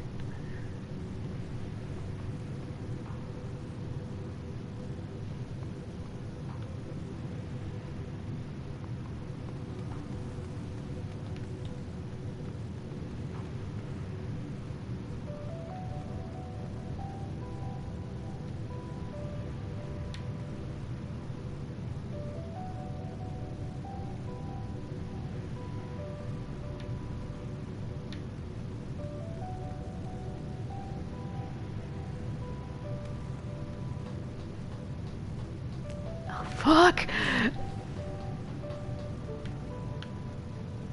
Oh shit!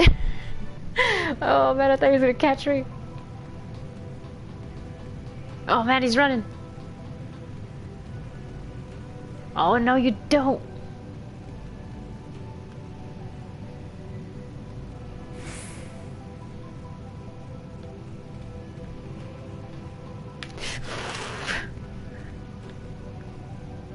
Oh crap, every time I think it's safe, he turns around. Oh, fuck me. Hold on. I should use this to begin with.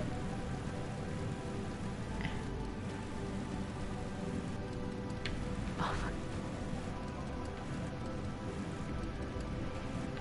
Aha! Okay, I did it.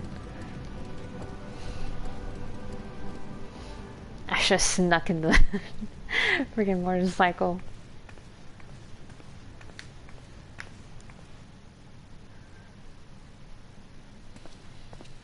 What you doing, sneaking off over here? Is timely as ever. Oh yeah? How come you couldn't see that back there? Thou didst chance to overhear my conversation with Living Way, I presume? Mm-hmm. Sure did. 'Twas not mine intent to move in shadow. Nevertheless, I have been asked to do that and more yet again. That is true. That happened a lot with you lately. Is it so plain that these strangers could intuit it at a glance? My capacity for silence and secrecy and duplicity? And Grahatir did contrive to deliver the first at the price of his own life. I was complicit in the scheme. A sacrifice averted for a mercy. Would that I could say the same for Menphilia. One life for one world. And by that bloody bargain brokered by my hand were the scions robbed of a dear comrade and Flamine her beloved daughter. Right, Menphilia. Two souls whose selflessness was beyond measure, whose resolve was unshakable. They would not be moved even had I thought to protest. But protest I did not. Far from it. I pushed them forward. No effort did I make to seek out alternatives. Ones that would not demand such terrible costs. That resignation weigheth heavy on my mind, as does the memory of another lost to mine inaction. Another loss? Dearest Moonbringer. Oh. Who did face death unflinching, that we might secure a means to bring low the Ascians. Ah, Moonbrita. In her hour of need, I did naught.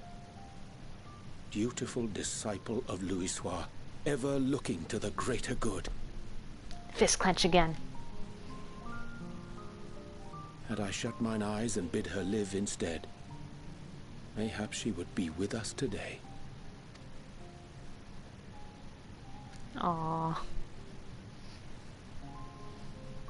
Selfish wants, born of everlasting regrets. Most days I put them from my mind, but could think of naught else when asked to swallow the same bitter draught. Subterfuge and sacrifice. Mayhap the right moral choice, but one I regard with great trepidation.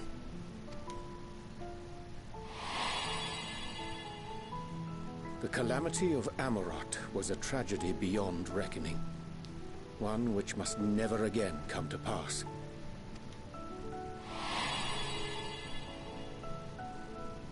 Thus must we struggle. Haunted by ghosts of those we have lost.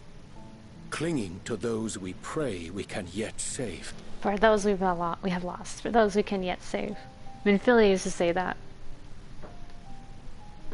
But what of those we cannot? How do we make peace with the dreadful algebra of necessity?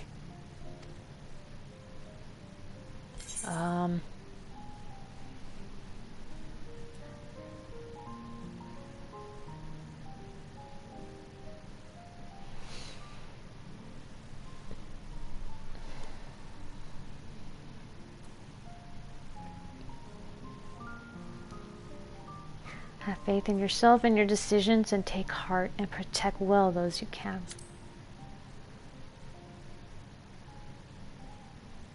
Sage counsel indeed. Of course, my friend. I see. Wisdom as befits a great worm. That's what Reacher told me, yeah. Curious that he should think thee in need of such encouragement. I mean, I'm awesome and all, but I'm still Strange. human. Scarcely can I remember when last we spoke alone, and so candidly. I mean, we didn't really hang out much before, buddy. Until the first. I thank thee. For all my supposed skill with words, I find it difficult to express such private thoughts. As for the Loporrits' proposition, I will take time and consider how to respond. 'Twould be to our mutual benefit if we could converse more openly with our aspiring caretakers. Right. A concern I should be glad to address on the Scion's behalf. To dispense with all pretense and bare one's heart to another is a frightening thing indeed. Yeah. But we cannot move forward ere we take that bold first step. A lesson I have learned many times before. And today.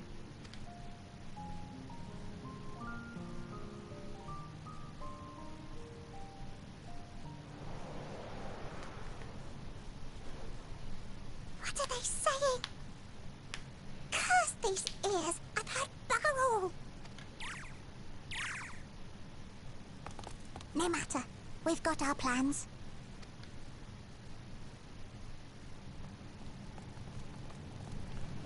I don't like the look on that face. He looks scheming.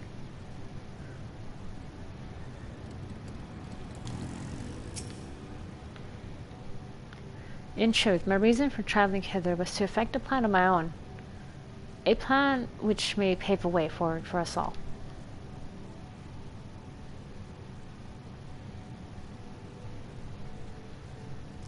May, I say, for there is no guarantee of success. 'Tis this reason I set out alone. That failure, should it come, would be mine to bear alone. Yet thou standest before me with proffered hand and open heart. 'Twould be remiss of me to refuse thy amity, and so I ask, wouldst thou join in mine endeavor? Yeah, okay. I thank thee for accompanying me. 'Tis a simple plan, in truth. We shall not be long away from Bestwaysboro. Difficult decisions must needs be made in the coming days, but I nevertheless believe we are all of one mind in our desire to save the people of Etheirys. To make clear our resolve to the Loporrits, I would offer them a gift, but its making doth require a most singular ingredient.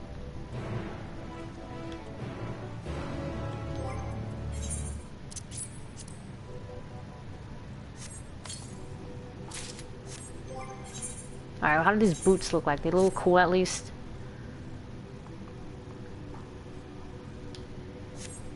I mean, they do look kind of cool. I probably might save them. I like the blue trim on it.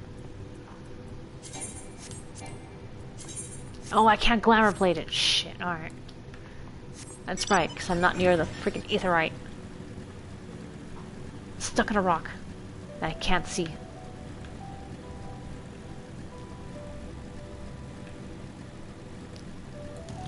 What is this dump? Why are we here?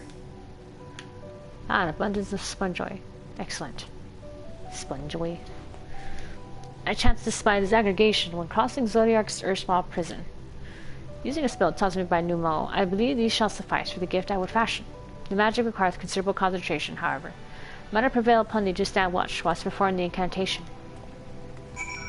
I mean, you are safer with me than anyone else, honestly. I am like the best tank. Mostly.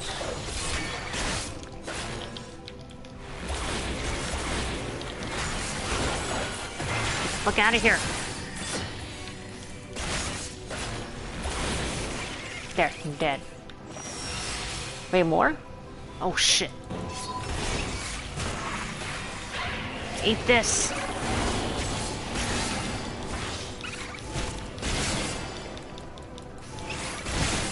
Come on, Delirium.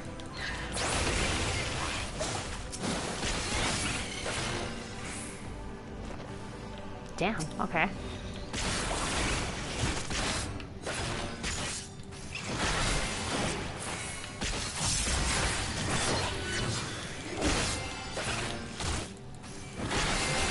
Wandering Daphnia. Huh.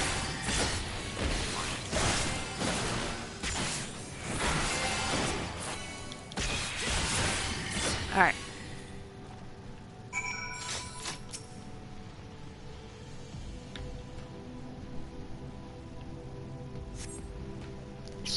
Surveying the nearby area, you see no sign of potential threats. This would be a good opportunity to see how Urianger is faring.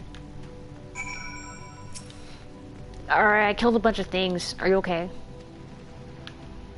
Fixated on his work. Okay. Are you almost done there, friend? There, 'tis done. Okay, there you go. A magic ink, every ounce as efficacious as that crafted by the Numo. Rather, oh my god. Rare is the occasion I would conjure mine own, but is nevertheless a most useful skill. The resulting product is admittedly possessed of no preternatural properties, but its hue is one of my own choosing, which I pray the Loporrits will appreciate. Sari, Urianger! Oh, thank goodness, I thought you had been eaten or had perhaps fallen into a crater. Oh, it's Loporrit. Ishchola has been looking all over for you, Sari. She says she needs to speak with you about something most urgent, dire even. She was also quite clear that she wishes to speak with Sari alone, which means, I'm afraid, you must stay behind, Urianger. But worry not, it just so happens we need your help with an errand, delivering a package from the Watcher's Palace to Bestwaysboro. It's quite large and heavy, perhaps even too heavy, for we poor Loporrits, and we will be ever so grateful if you could lend us a hand.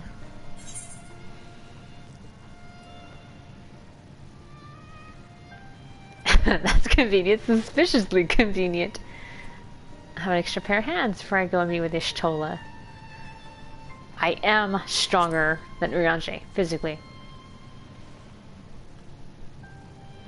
No, that won't be necessary. Urianger's help should more than suffice.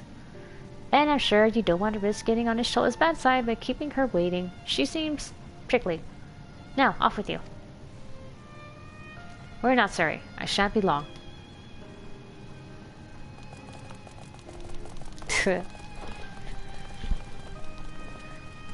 Good thing you called Ishtola prickly when she's not around. She would not have taken that sitting down.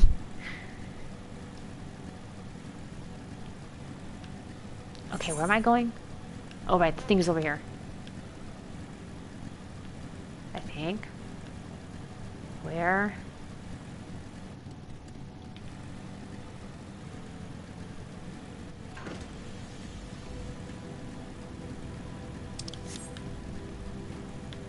Okay, here we go.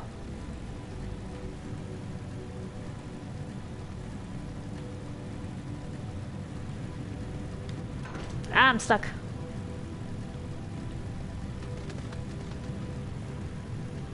Argos. Good boy.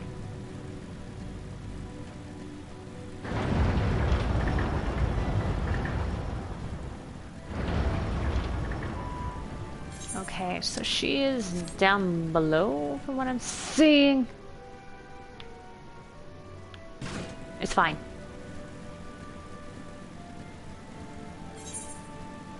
Ah, she's over there. Okay. I think this is where I last saw her anyway.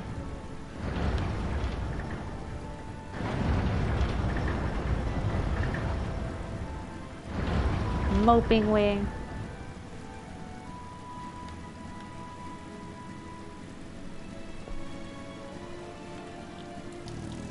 Well, there's Thancred and Growing Way.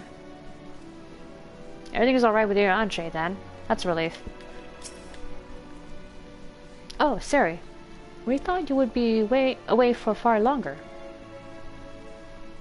You said you need to see me? A dire emergency. I said no such thing. But as you are here, I could use your assistance with one small matter. Running Way, a companion of Growing Ways, apparently has much to tell us of the final days. The problem, however, is that he is determined to live up to his name, refusing to stay still long enough for us to hold a conversation. Is there anywhere he's likely to stop and rest, or perhaps there's a way to slow him down? Well, what's the rush? I was thinking we should wait here, maybe enjoy a cold mug of carrot juice, and... No? Well, if it's really that important... You can try using these balls of moose flesh. Not to be confused with the other thing. Why are you giving me these? Running Way's other notable feature is his incessant chatter, so you'll have no trouble finding him in a crowd. And when you do, try lobbing your ball... your balls at him. Crude, but if it proves effective. He was here in Grey Zenzil when last I saw him. Let's split up and find him.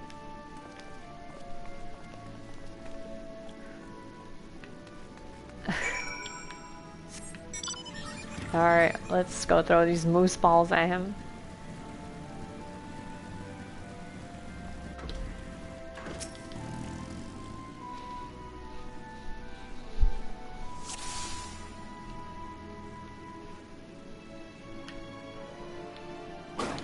Ah! Got him. Oh, what happened?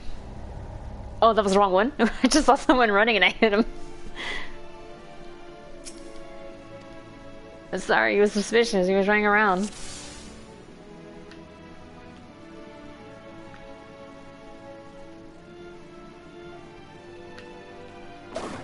Is that him? Shit.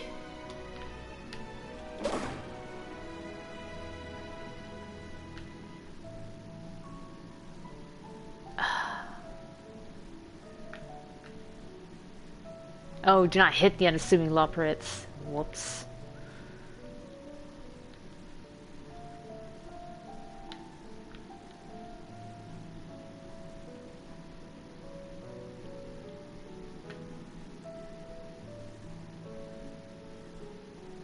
No, that was not running.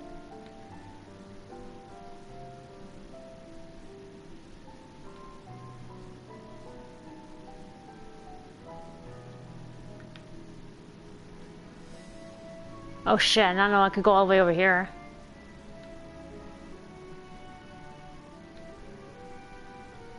Oh crap. Oh, that's smart. This is meant to be a joke, it isn't funny. Alright, there we go. Throw a moose ball at him.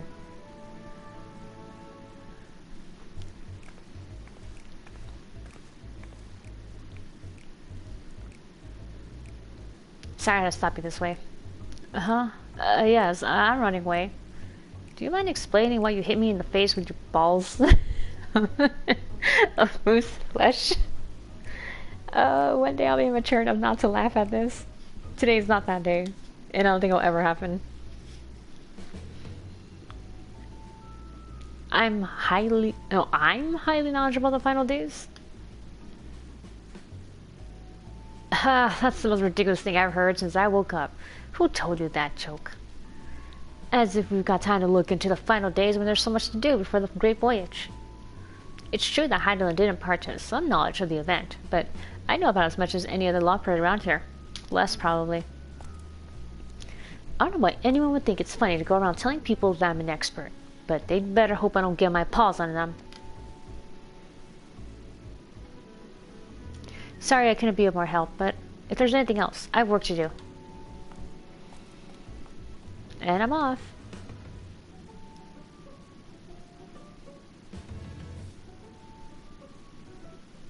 Alright, hit him in the face with some balls. Good. Oh man, that's great. Let's talk to Y'shtola. Hey Y'shtola, that was a dead end, by the way. Any luck? I tried near the entrance, but there's no sign of him. Oh no, you caught him. I mean, well done, you. Yay me, huh? I could find neither hide nor hair of him. How did you fare? I hit him with my balls, and then he said he didn't know anything about the final days. So he knows no more than the others. Yeah. Care to explain yourself, growing way? Well, you see, I misremembered. Yes, that's it. I misremembered. Terribly sorry about that. Afraid I'm drawing a blank, though. Try as I might, I can't remember who I was thinking of. Nothing wrong with the ball joke. On an unrelated note, what of Urianger? I assumed you spoke with him earlier, but did you say when he'll be returning? He had to go on an errand? On his way to the Watcher's Palace with Livingway.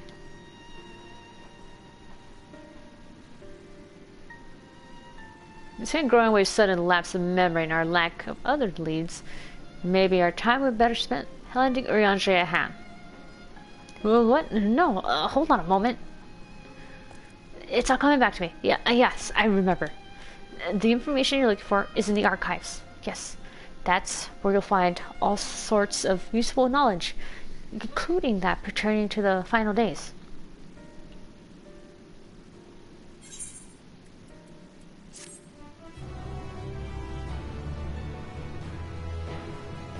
I don't know about you guys, but I don't have a good feeling about this.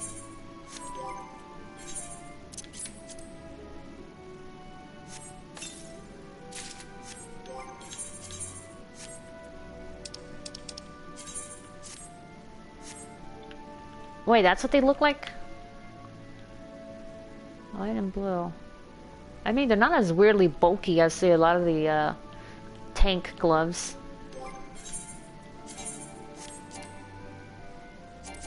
What do you mean I can't apply it here? Heart doesn't matter. Oh, what to do, what to do? I promised Livingway I would help, but... No, I promised I'd help. So that's what I'll do.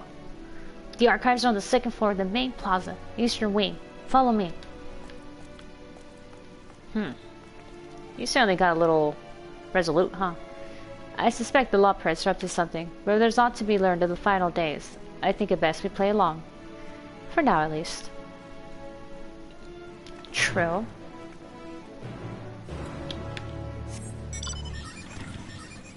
Okay, let's get ourselves to that Etheirys and then we can glamour up.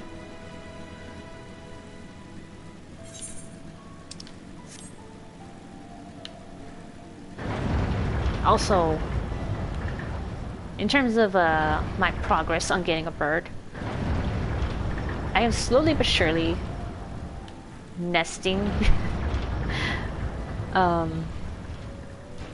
Nesting in that I'm replacing a bunch of things in my home for like bird-safe alternatives. The air fryer still kind of worries me, but where's the teleport? This was the teleport. The fuck?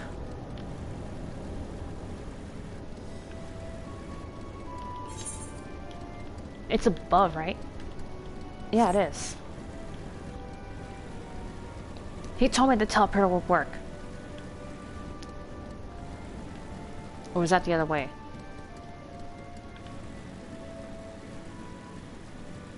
You know what? It don't matter.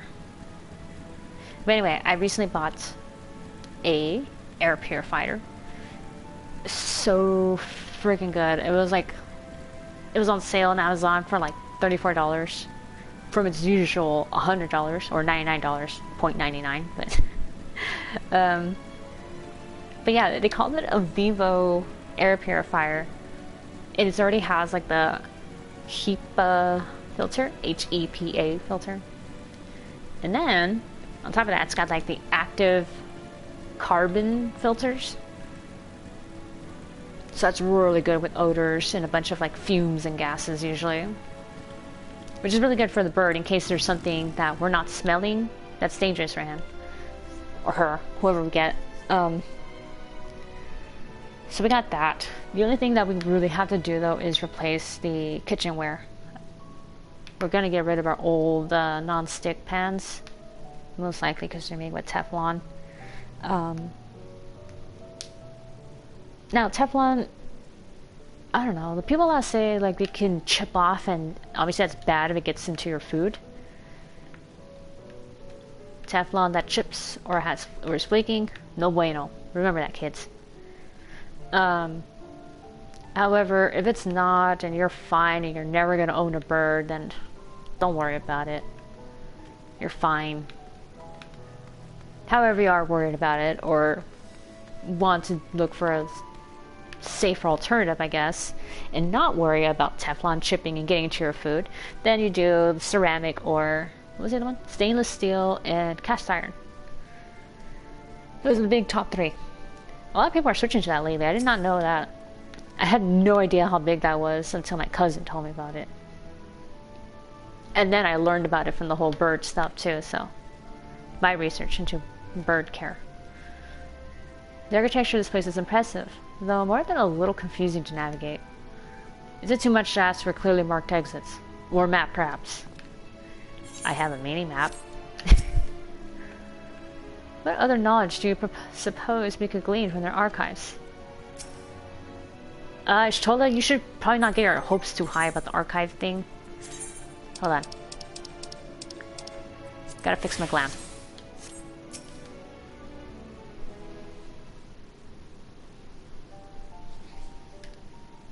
Alright.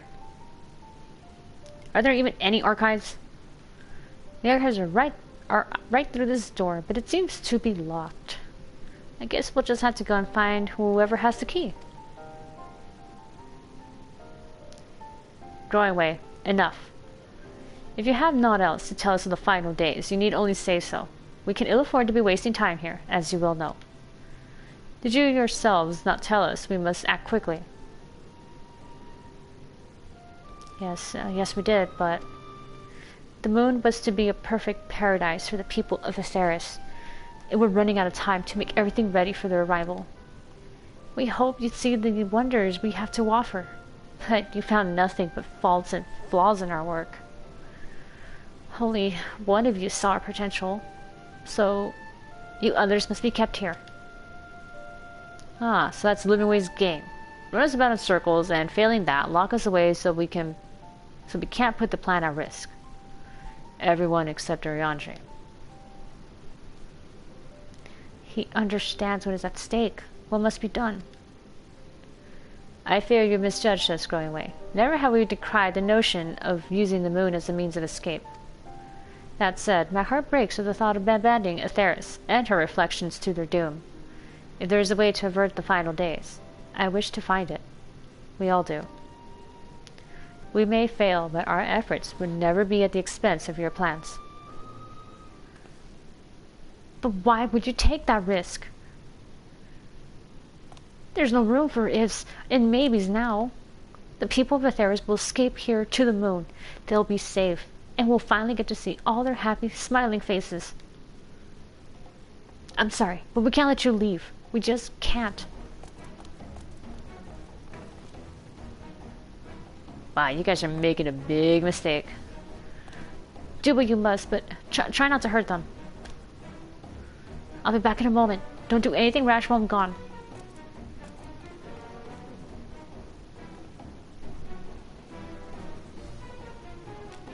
If we dally, they'll overwhelm us with sheer numbers. I say we knock these ones out and split up and make our way to the exit. Argos! Yeah, there we go. Agreed. Let us reconvene where Argos awaits outside.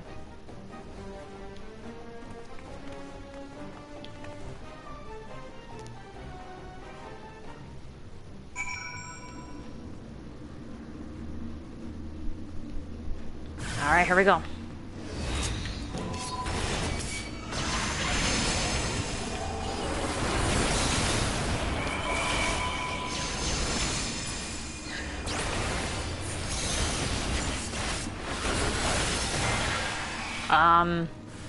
Oh shit, there's more. Okay. I was gonna say, I think I overkilled them.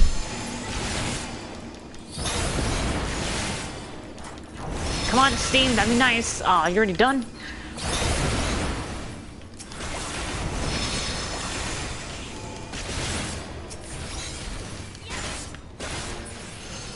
She's too powerful.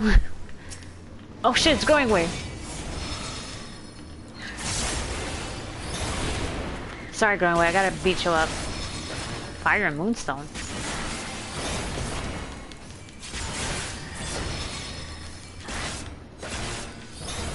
With the amount of time it takes to launch a single attack, it's like Black Mage.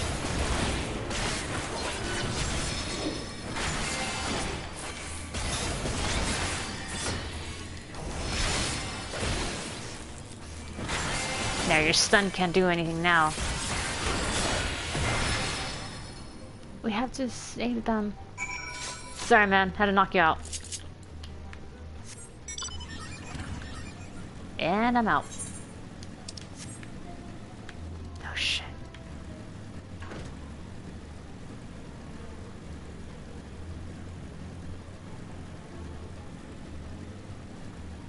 I like how the music in this area like completely phased out. It's like this battle music.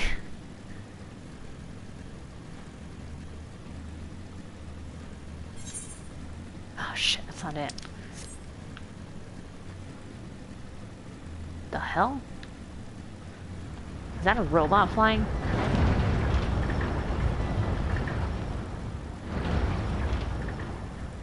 Alright, Mario Elementorum. Here we go. Guys! Good, you're here. We must hurry to the Watcher's Palace and find Urianger.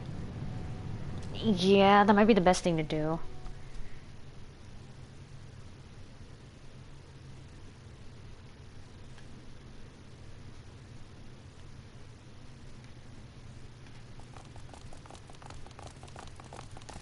And what, pray tell, do we seek at the Watcher's Palace? Oh, come off it, friend. You know full well why we're here. The time has come for you to return to Etheirys and help your brethren prepare for their journey here and beyond. Forgive me, Living Way, but I cannot in good conscience proceed with this plan. Huh? But what about the final days? The death and the doom? Oh, we have to hurry before it's too late. Oh wow, he actually backed down from that. Your unflagging commitment to your duty is endearing, to say the least.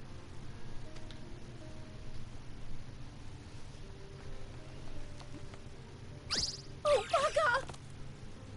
bugger! That was so like Looney Tunes.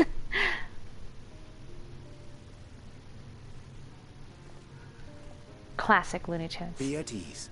They bear you no grudge, nor do I. How could we, having come to understand your purpose? For millennia, you and yours worked tirelessly towards the singular purpose of this heavenly vessel's construction. An arduous feat by any measure. It is clear you have spared no effort. Why, your very names are a testament to your dedication.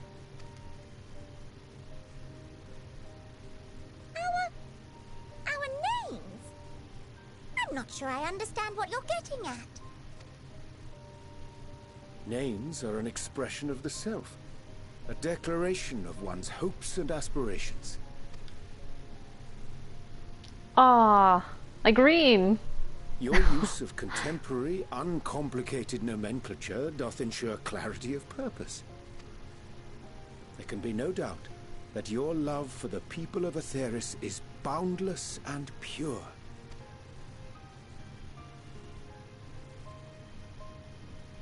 Yes! Yes! A most mellifluous phrasing! We Loporrits were born of Hydaelyn's love for Etheirys. That shining, shimmering blue jewel, brightest star in the sky, brimming with life and possibilities. For as long as I can remember, I've toiled in anticipation of the day when this vessel might be needed. Oh, I just realized why his voice sounded so familiar. He's like the voice of what was his name? Buckleg, but the new Mo that you help, or he will have him help you toward the end of the Shadowbringers, like the patch quests. All I've ever wanted was to meet those she cherished so dearly. To serve, and serve well. That goes for all of us. Don't you see? So help us. Help us help them. Lead them here where we can keep them safe. If there's anything wrong with what we've built, we'll fix it. We'll make it right.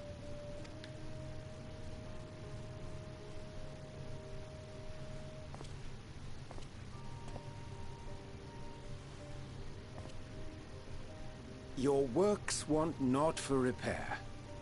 Yet there remaineth much for you to learn of men, and your own kin besides.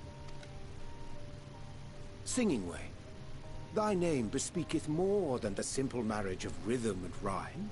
The songs of Etheirys are beyond counting, and span the length and breadth of emotion. Maps are monuments to man's pioneering spirit, and his devotion to charting the furthest reaches of our star. Many have devoted their lifetimes to exploratory pursuits, to venture unto the highest mountains and the deepest oceans in search of unknown frontiers. Hey, that's me, adventure. And thou, my friend, I do not think we've met. My name is Puddingway.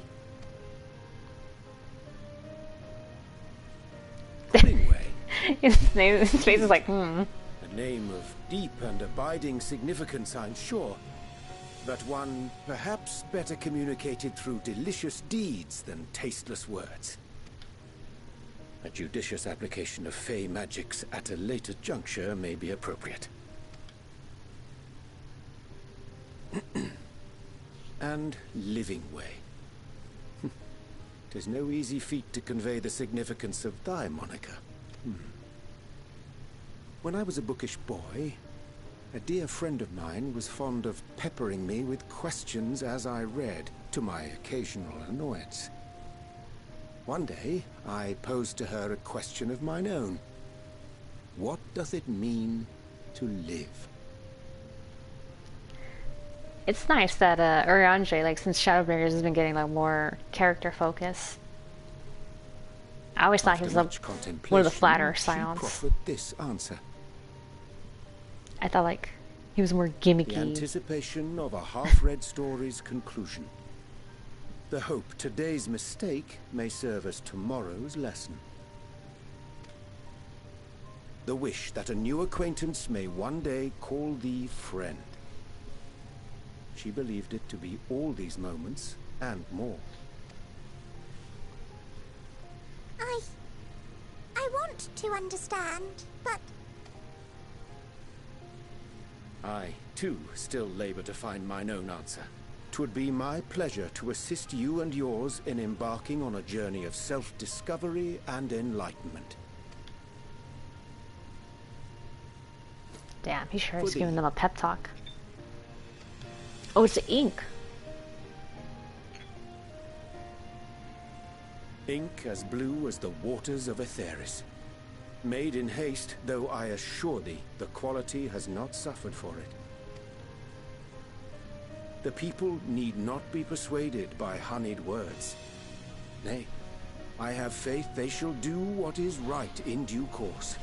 Until they do, I beg your patience, friends. And with that ink, let us fill the empty pages of Living Way's compendium.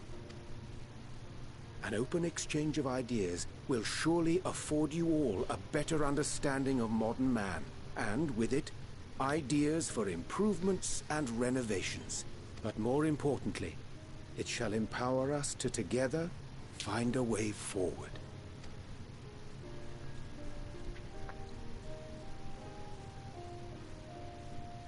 I hope you're right. Thank you for this lovely gift.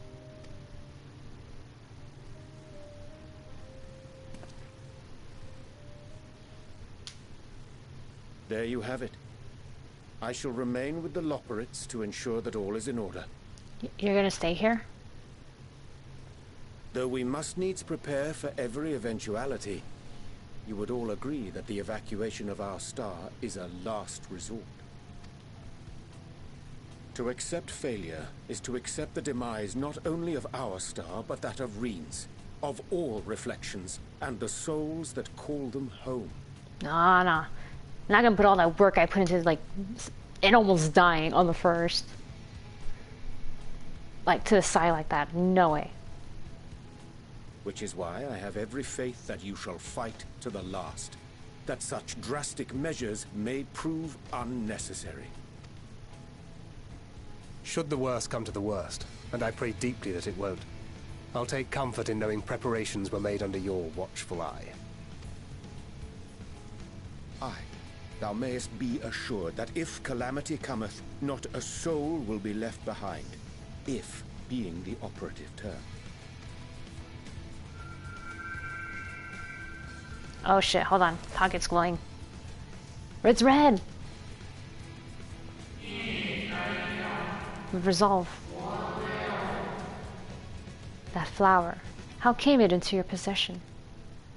Well, Hydaelyn kind of gave it to me.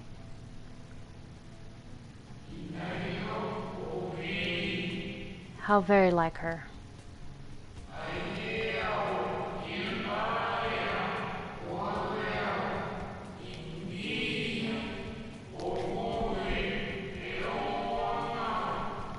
Guided by its light, you may come to know her true intentions, intentions which remain a mystery even to us.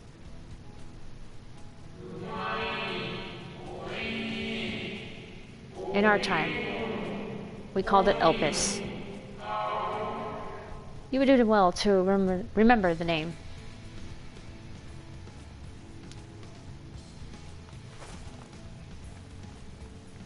I hate to interrupt, but I feel like I need to make amends for all the secrecy. Think nothing of it. We haven't been the most gracious of guests. Do convey our apologies to Growingway and the others. Yeah, after beating them up. But of course! And when next we welcome more guests from Etheirys, we'll have learned to be much more hospitable hosts. Oh, and circling back to the matter of inappropriate secrecy, we ought to discuss our benefactors. agreed. The Sharlayan Forum, yes? What? How did you know? It was the only way they would know about it and not want to tell us about The it. more I heard, the more obvious it became. The Forum's aims align closely with those of your anonymous patrons. A telling coincidence would be an understatement. Though had we not taken it upon ourselves to peruse certain restricted tones in Labyrinthos, we might still be unaware of their plans. Yeah, that was some good sneaking. But let us continue this discussion upon our return. I dare say we have kept Alphino and the others waiting long enough.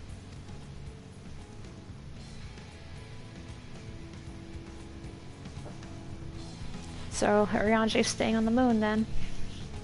For now. Also, does the lighting of the world change? I could have sworn that the last time I played, the left side of it was more lit up. Now this time it's to the right. It's mostly dark. Huh.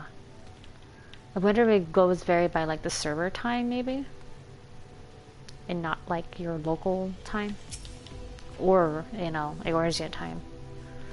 'Twas a relief to see Livingway was pleased with my gift of ink. To serve and serve well. Though their knowledge may be lacking, their boundless love is a blessing without peer.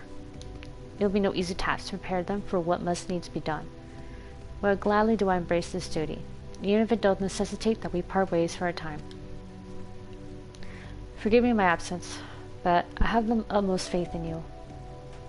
In all our fellow Scions. When next I return to Etheirys, I pray I find you all in good health and good spirits.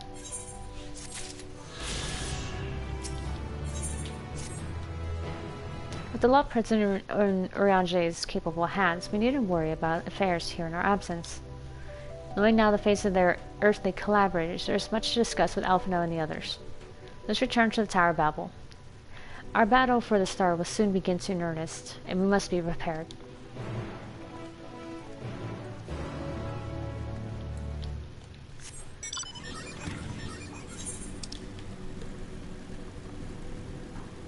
Okay. Well, what the hell? Oh, it's a fate. What? Oh god, okay. Go away, go away, go away. Oh god!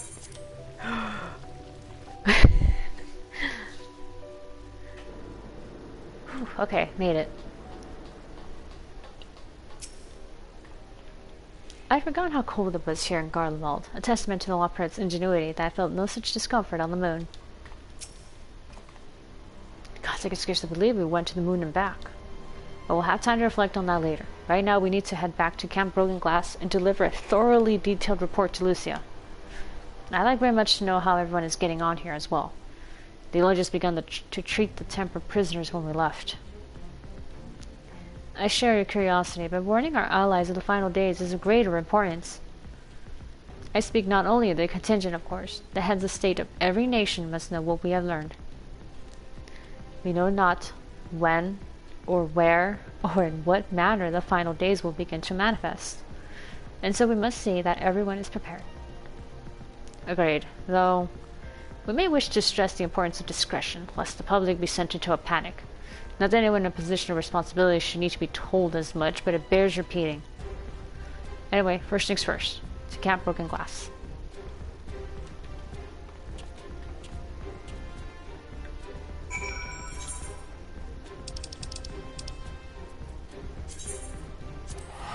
Alright, here we go. Heading back. Hey, my coins. It was 666 for a minute there.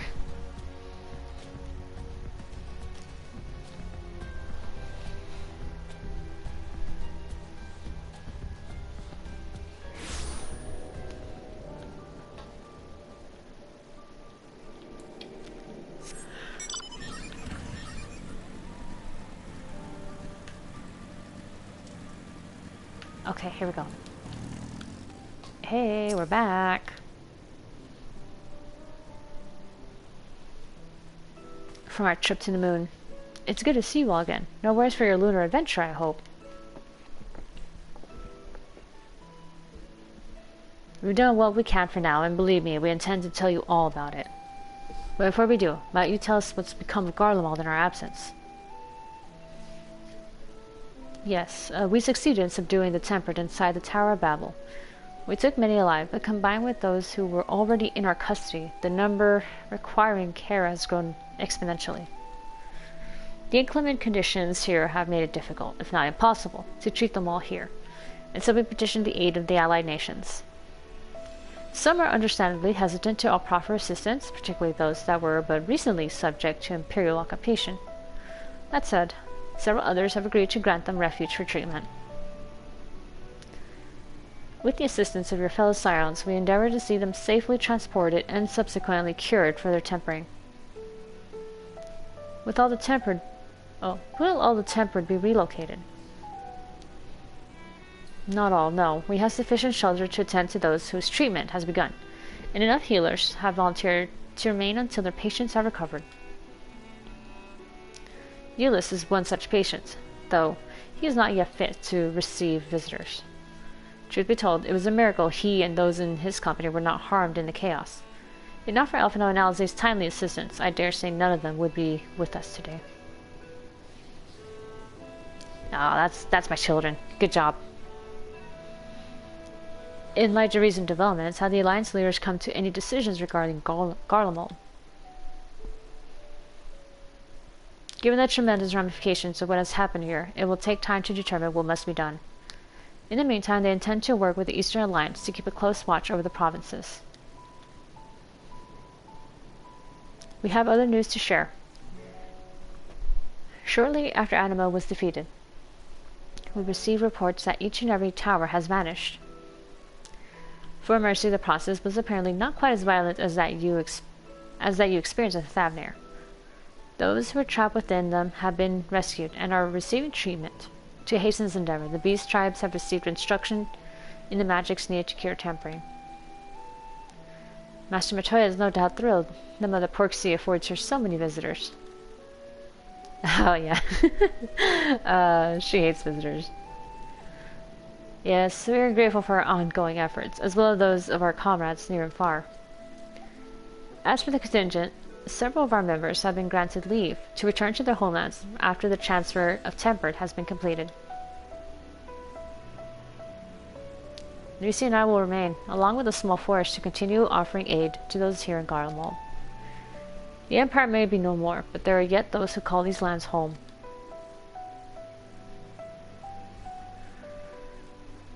I believe that counts for recent events here. So, what is the moon and the Telefroy?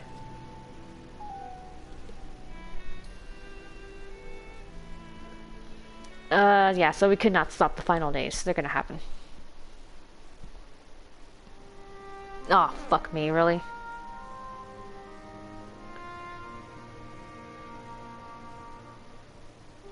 Stop. God.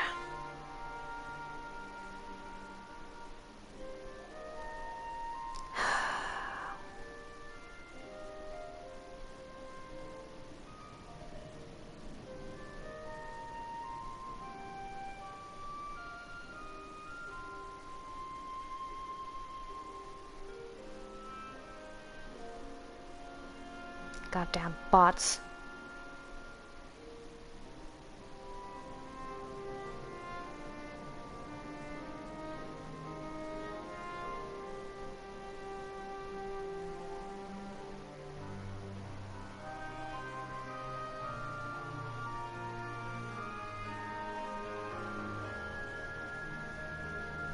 Okay, there we go.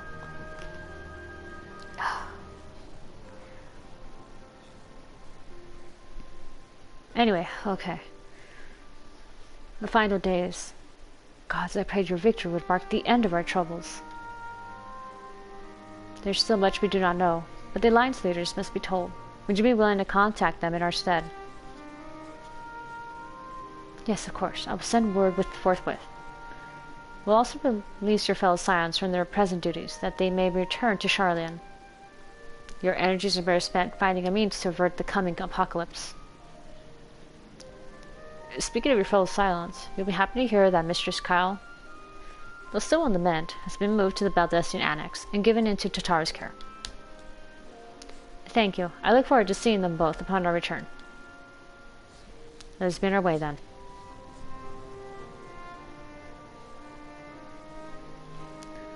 One last thing, if I may.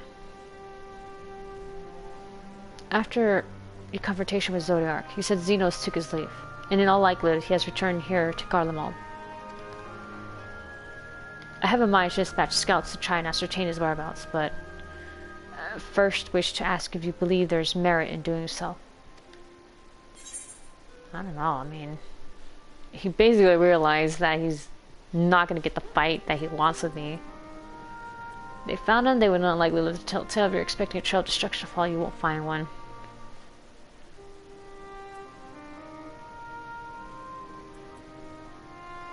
An admirable but futile endeavor.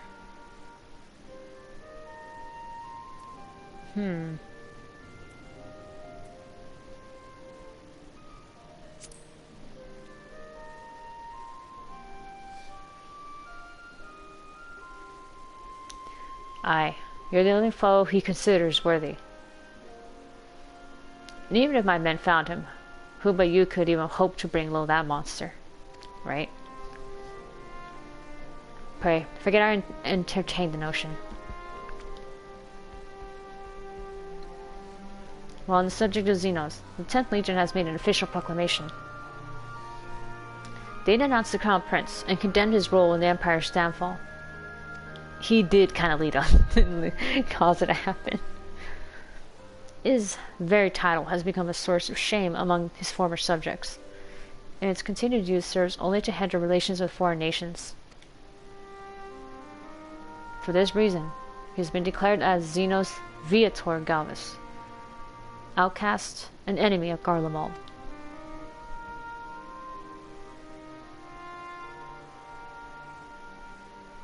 Van Daniel is no more, and now his own people turn against him. It seems he's not but his bloodlust to keep him company. Better that than an army to see it sated. At any rate, I will not keep you longer. I pray you safe passage back to Charlene.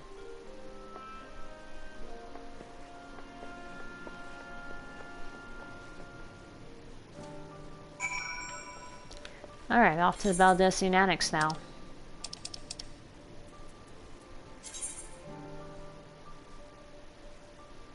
Oh, Jesus, 1,000? Okay, we'll use one Aetheryte ticket.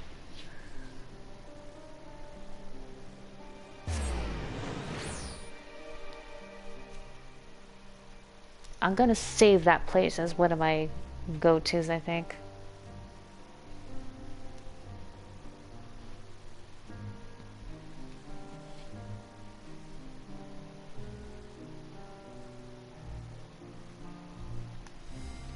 Come on, come on, come on. Register favored destination. Yes. Oh shit, wait.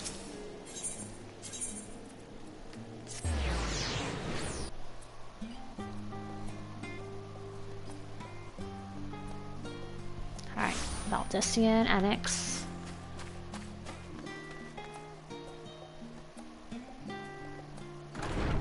I realize it's snowing.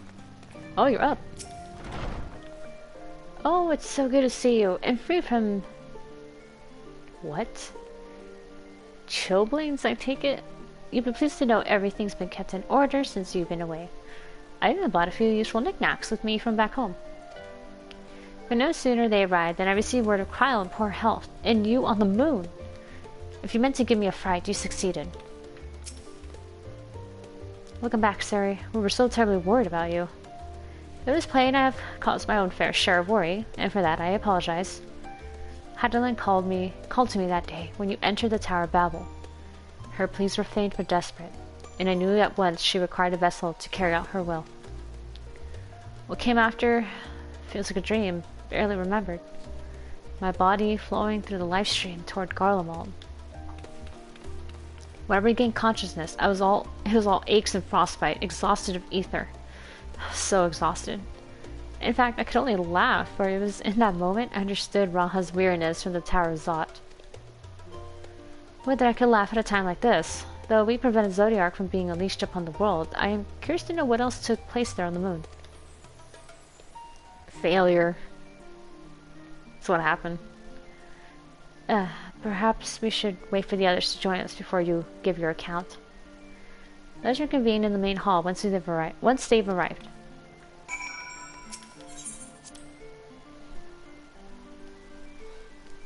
Failure, a bunch of failure. We caused the final days.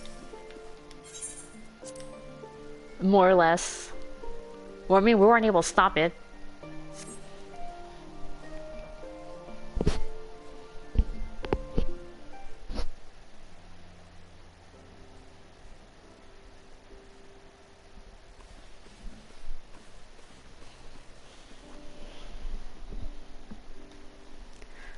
Sorry to have kept you all waiting. Not at all. We understand you've been quite busy. Will Urianger be joining us? He's on the moon. Duty keeps him away, I'm afraid. Though Sari can explain why better than I. Alright, I'm gonna explain the whole story from top to bottom when I first got there. Here we go.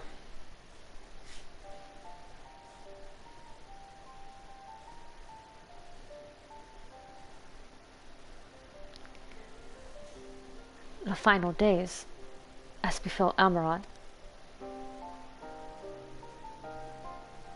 Etheirys escaped via the moon? We're the source in his reflections. I have no intention of standing by while the world falls to ruin. So how do we stop this? Unfortunately, we have no answers at present. If the celestial currents have grown stagnant, as was the case in the time of Amarant, the solution would be to alter the flow of ether throughout the entirety of the star. The ancients accomplished this by summoning Zodiark, sacrificing half the star's population in doing. But it should go without saying that such a sacrifice cannot be repeated. Which leaves us with a daunting task of identifying the underlying catalyst for the final days, a feat which even the Amarantines cannot accomplish.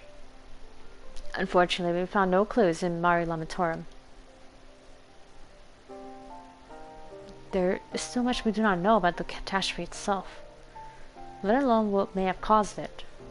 The final days were marked by the corruption of the Amarantines' creation magics, but we command no such power, which invites the question, what havoc is in store for us?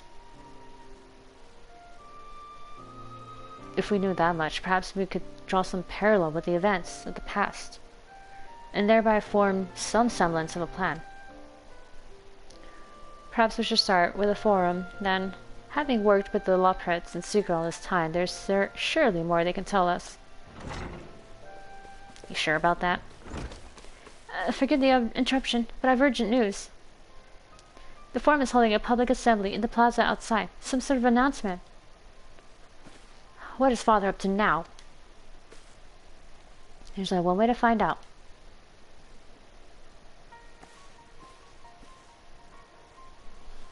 Ah, goddamn the forum is so annoying.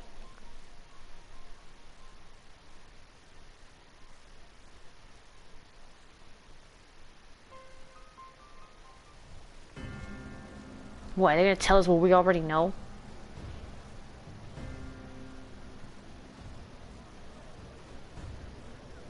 Or at least what us, as in our group, already knows.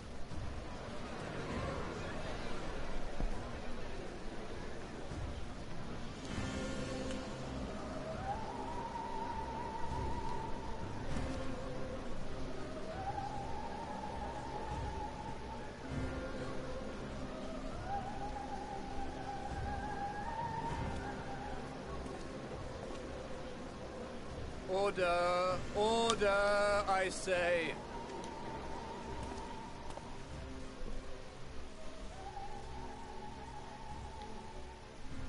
I thank you all for gathering here on such short notice. Why was the volume like so... the voice volume, like in the line just before, like it sounded lower and then now it sounds higher. This day we must speak of grave affairs and their implications for the future of Sharlayan, nay, of this very star. Said affairs concern all citizens, and so we have called for a public assembly.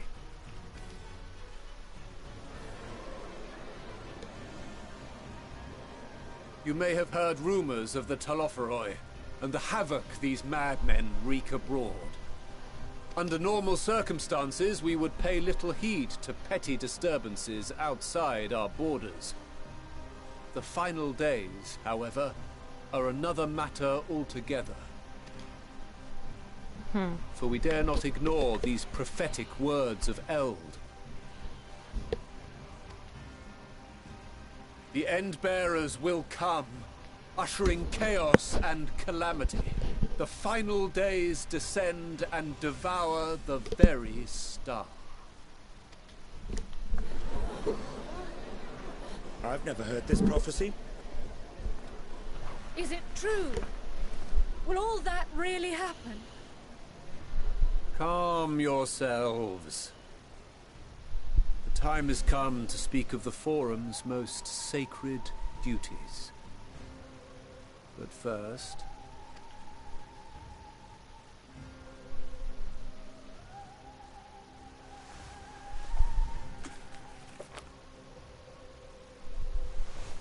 Give voice to the voiceless. Let bindings be unbound. By unanimous decree, I declare the enchantment broken.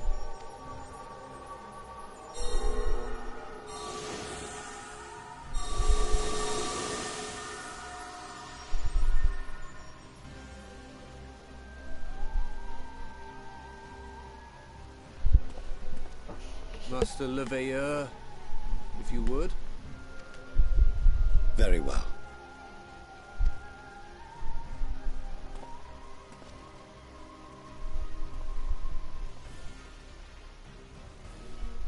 "270 years ago, our forebears began an expedition in the Dravanian hinterlands, in search of a route to access the ethereal sea. Oh shit, the antitower. This much is public knowledge. Their findings, however, would become the Forum's most closely guarded secret. What those researchers discovered in the hinterlands was not a passage unto the ethereal sea, but the very heart of our star, and Hydaelyn herself. Well, I knew that. That's how we met with the man stuck with of a Mephilia. calamity that would extinguish all life, and of a means by which we might be spared. The moon. 'Tis in truth a gargantuan vessel built to serve as sanctuary for her children and deliver them from this doom. Much like Nunkref's hope in ages past, it will bear the people of a world in the throes of death to a new home. Needless to say, this will be no small undertaking. To facilitate the great work, the Forum has maintained close contact with the servants of Hydaelyn, who presently reside on the moon. Convinced that the foretold end was all but inevitable, we began amassing a wealth of knowledge, not merely for the betterment of our nation, but in preparation for the journey to come. You reveal this to us now? By the gods, how long do we have? Not much. We don't know what's gonna happen. While we cannot say with certainty, we believe the hour to be nigh. We received a transmission from the moon suggesting as much not long ago. Which is why we must in earnest begin preparations for the great exodus. For his impressive contributions, and the leadership he demonstrated during our withdrawal from Dravania, we have elected Master Leveilleur to oversee this initiative.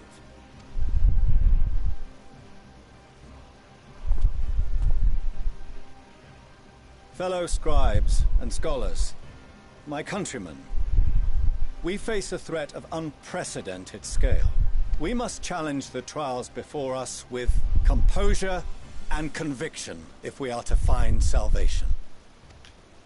The wisdom of Hydaelyn has ever been a shining beacon in the darkness, and so it shall continue to be.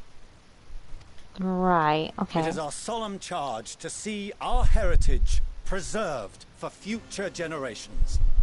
For those who will come after, we will brave a new frontier.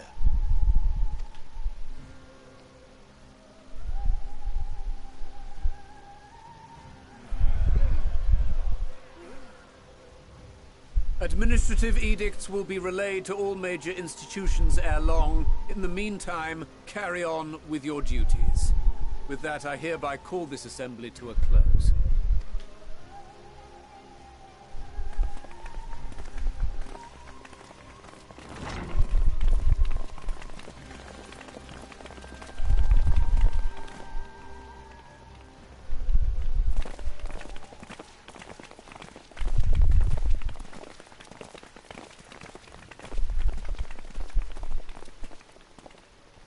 Do you remember what Mother told us when we visited home?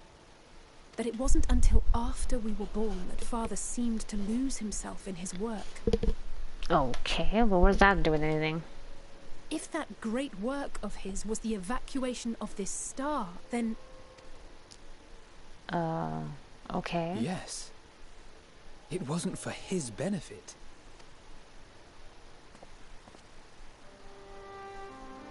Would you mind waiting here a moment? I wish to speak with Father before we leave. Okay. Keep it civil, huh?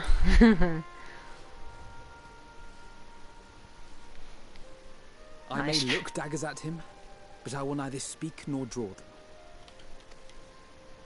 If it's all the same to you, I have a few choice words to share with Father as well.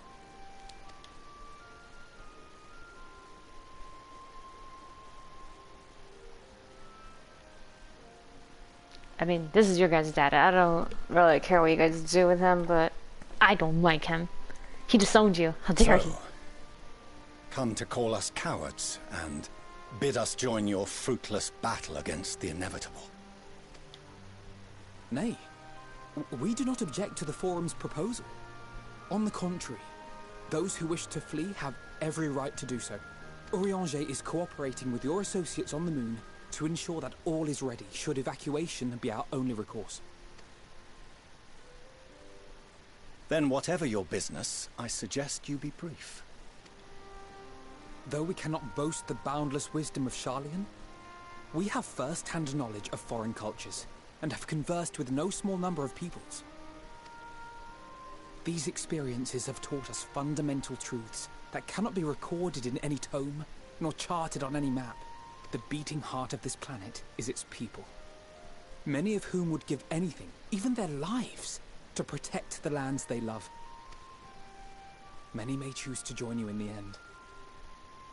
But what of those unwilling or unable, for whom escape will never be an option? What would you have them do? To ignore the plight of those one might conceivably save is not wisdom, Father. It is indolence. Yeah, hit him again with your grandfather's words. This is why we choose to fight. We'll not ask for your understanding, Father. Only that you don't turn a blind eye to the good we have done. That we can still do. We're not children in need of protection. Hold fast to your principles and let the world burn if it please. But we believe there is still another way. And if there is, we will find it. You see if we don't.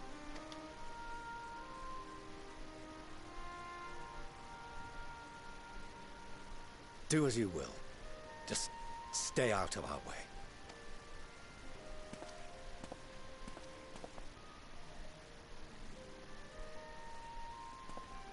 Wow, he's still an asshole. Okay. Alright, I regret saying that to you. He should not have been civil. Consumed with self-righteousness. He might tell you how proud he is of you both. Really? That's what you got out of that? Bold words call for bold action. And there'll be no turning to your father should plans go awry. As if I ever would. So long as there are those who wish to stay and fight for this star, we have to do what we can to help them.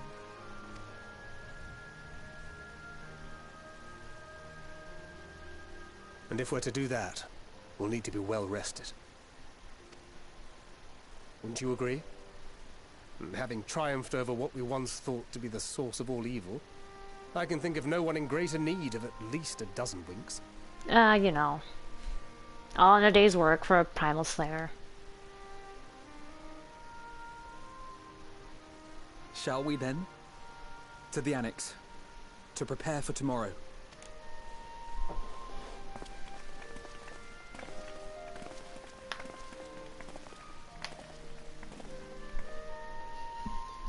Alright, heading back.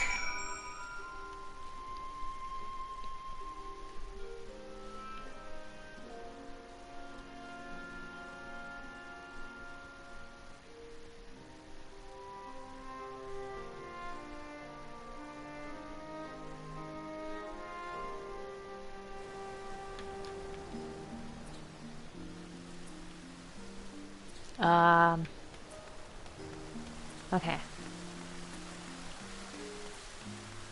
I couldn't remember where I was for a second.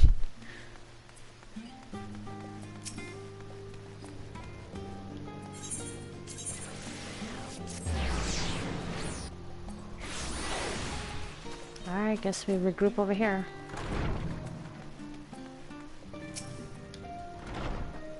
The crowd tells me the Forum made a rather momentous announcement, so there should be a great exodus, is there? I'm reminded of my narrow escape from the Isle of Al, the realization, the running, the mixture of relief and regret after. Why me, I ask myself. Why me? Why us? Why now? Why wonder? There's no use fighting over the cosmic morality of, or lack thereof. We're here, and we'll get through this together. And who knows, maybe my luck will rub off and grant everyone a narrow escape. There's no harm in praying for as much. Oh, but enough of my rambling. I'm sure you're exhausted. Your chamber awaits.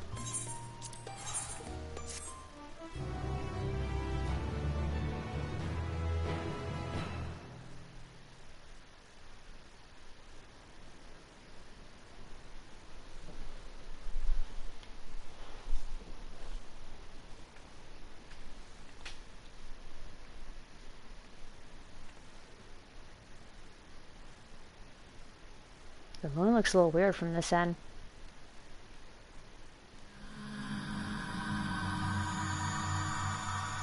What?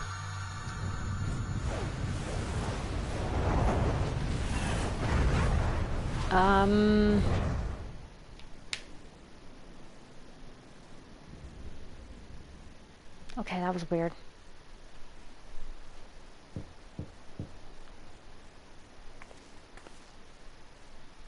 If visitors come knocking at the door, whoever could it be? Ah, why are we... You're making me pick? How dare you? How dare you make me pick?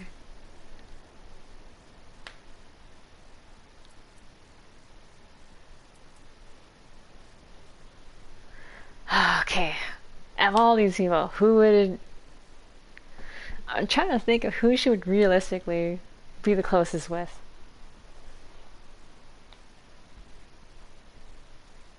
It's heavily leaning to Y'shtola because that's the one scion that she liked from the beginning, or at least got along with in the beginning. On the other hand, she gets along very well with Alizé as well. Maybe because they're both very violent women. Well, not too violent, but you know, violent enough.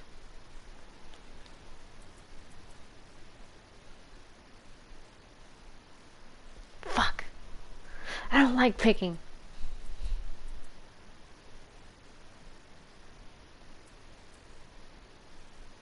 Alright, little sister. Let's pick the little sister.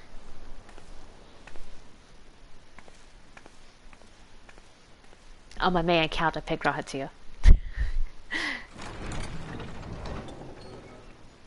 I'm a sucker for cat boys. Craving a midnight snack, were you? I did consider bringing a few sweets, but decided this wasn't an appropriate occasion. I mean, I would have still eaten it. That would have been fine. You gonna come in, or... Okay, I'll join you out here. Sleep. Had a few things on my mind. I know it's late, so I'll try not to talk your ear off. It's fine. It's Xenos. I keep thinking back to Garlemald when he'd taken control of your body. Oh. Yeah, that. An altogether terrifying experience, to say the least. And one that served as a harsh reminder.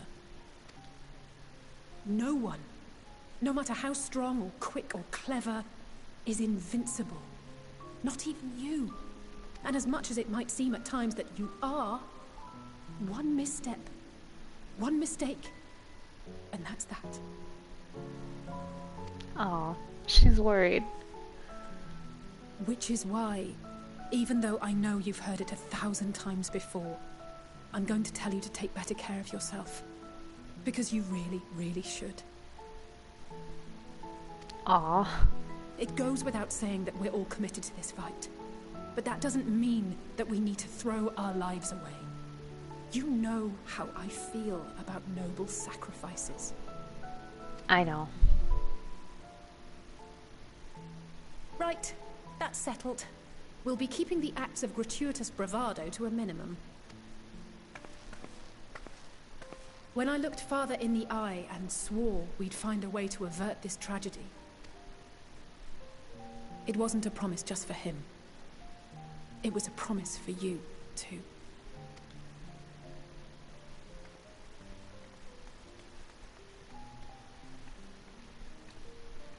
That's my little sister.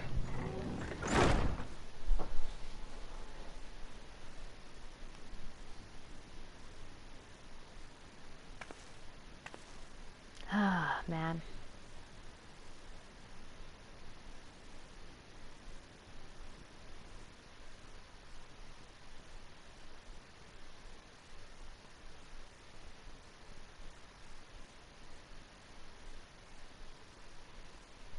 A short while earlier in the Alamegan quarter.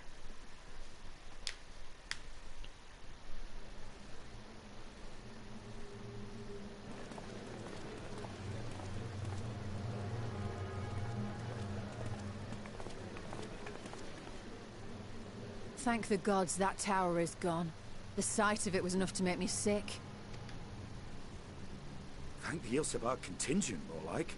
Word is, they fought their way into Garlemald and toppled the bloody thing themselves. Not just the one, neither. All the towers have up and vanished. Aye, I heard the same. Commander Aldin and his troops helped keep casualties to a minimum, too.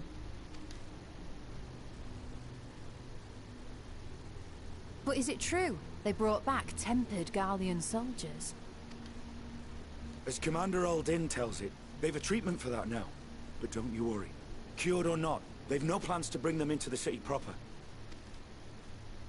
I see. Well, that's a relief then. I mean, Alamegans have every reason to worry when they just barely reclaimed it back. I know we've brothers and sisters among the lot, but I can't say I'm eager to welcome them home.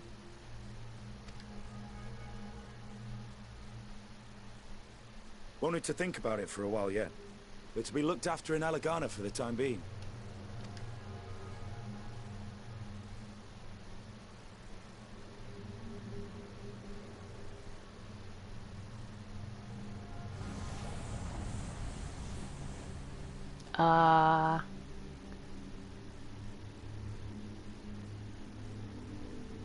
Was that a guy who had just got...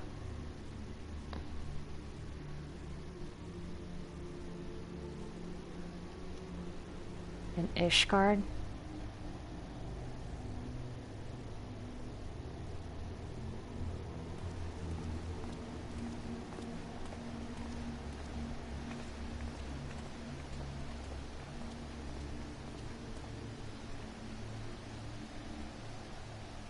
Oh, it's Etheirys, yeah. A mission of paramount importance. Well, what have we here?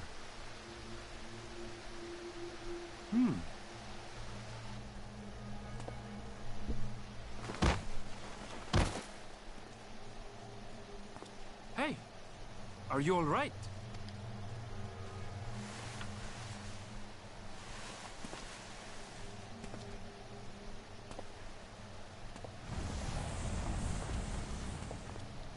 Was that? No. The shadows play tricks, nothing more.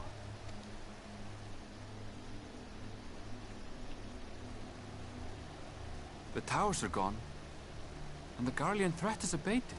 And yet, why does it feel as though it's about to get much, much worse?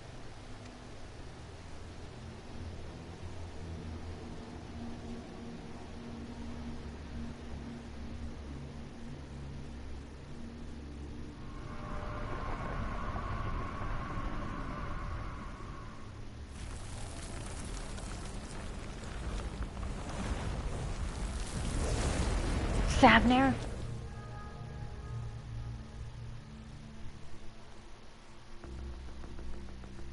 Oh shit, what's with the music? Higher. Oh.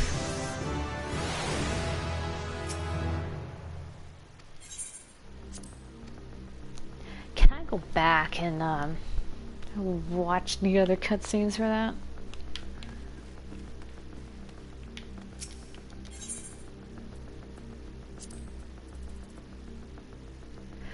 Oh my god, chasing shadows. Level 5! That takes me back.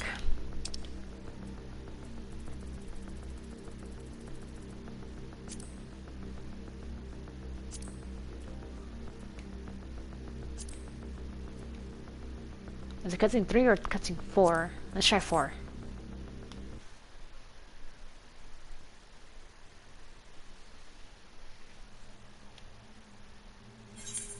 Oh shit, wasn't this one. Fuck. So I think it's cutscene 2. Yes! Alright, we're gonna watch them all. I will not do this to you. You got my girl Alice first. Honorary little sister.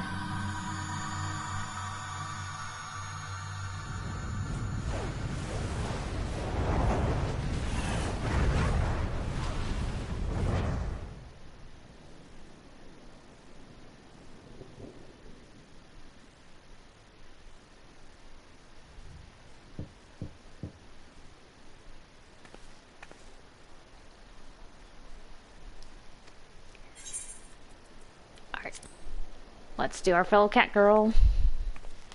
Yeshtola.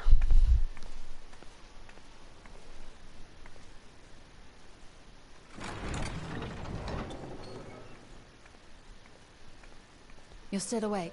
Good. Of course. Might I trouble you to stand still for a moment? Sure. What's... Nothing appears out of the ordinary. Were you checking out my ether? A precautionary measure. You will recall that serving as a vessel for abundant light in the first very nearly ended poorly. Right, I did almost die. In your recent battle on the moon, you were almost certainly exposed to similar, if not greater, forces. Fortunately, from what I can see, you and your ether are none the worse for wear. Oh, that's right, the dark Zodiark. Would that Reen were here to confirm my assessment. True, but she had more of an affinity for light. I think you actually found yourself in a direct confrontation with Zodiark. As if Xenos gallivanting about in your body was not misfortune enough. Did you so grossly offend every single deity in a past life that they saw fit to place a curse upon your soul? Knowing me, I probably did. Forgive me. That was in poor taste.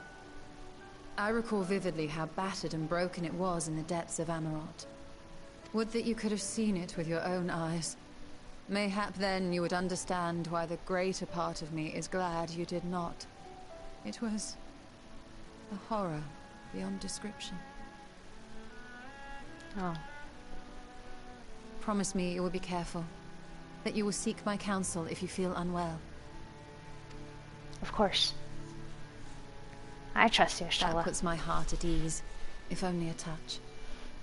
I suspect it will grow colder as the night wears on, so do be sure to stay warm. Sleep well. May the shadows keep you. Oh, she did the Knight's Lust greeting.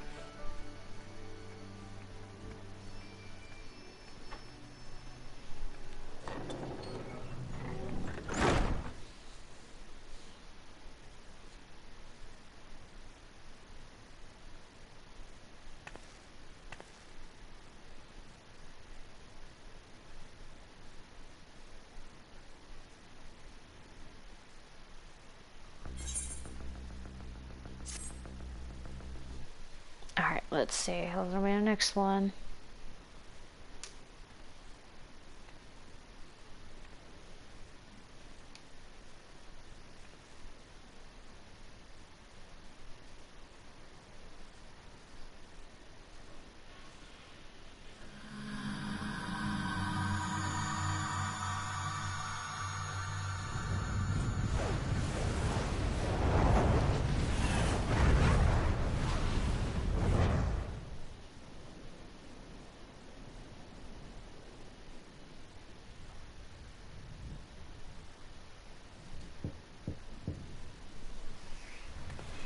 Alright. Honorary little bro.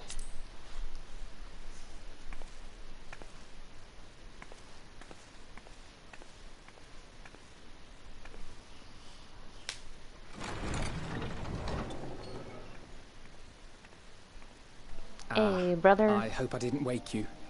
Ah, nah. You're good. I pray you will forgive the unannounced visit, but I wish to speak with you before retiring for the night. You want to come in, or are you good there? Okay. About Garlemald, and the time we spent with the people of Tertium. We're really gonna talk about Dangerous this? though it was, I'm glad we had the opportunity to treat with Eulus and Quintus. Really? I was worried what might happen after we were collared. If they attempted to restrain you too. If they succeeded. Once more, I put you in harm's way. And for that, I must apologize. Wow, that's... Sometimes I forget how much, you changed from before.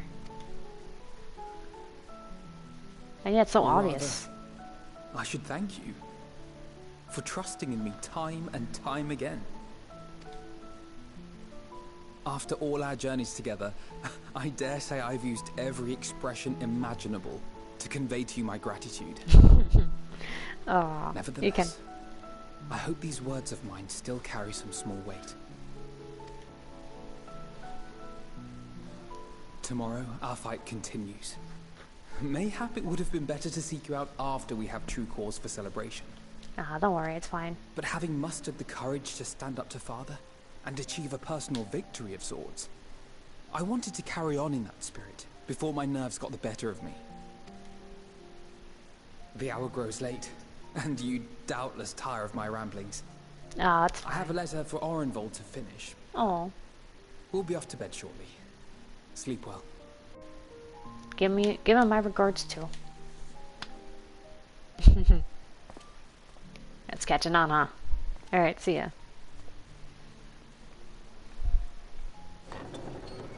Little bro.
Let's be real.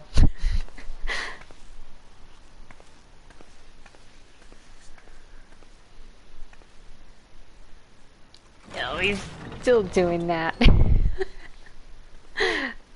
Oh, apologies. I didn't mean to... If you could spare a moment before bed. Of course. Thank you. I fear this may be the last quiet night we have to talk for quite some time. I mean, you might be right. Not slipping in? No? Okay, I'll join y'all here. So what's on your mind? I am troubled of late. Unwarranted concerns, perhaps. I hope. Nevertheless, I feel compelled to share them with you.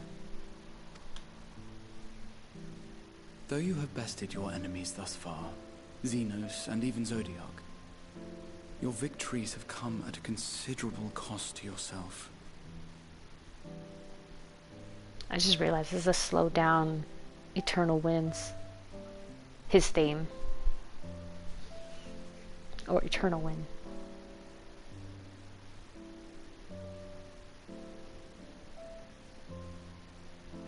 Wait a minute, cost to myself? What do you... No one is without their limits, and you are no exception. I worry the added weight of the final days will prove more than you can bear. I think I got pushed to my limits with the carrying the light. Because that was almost... It is surely too much for any one woman.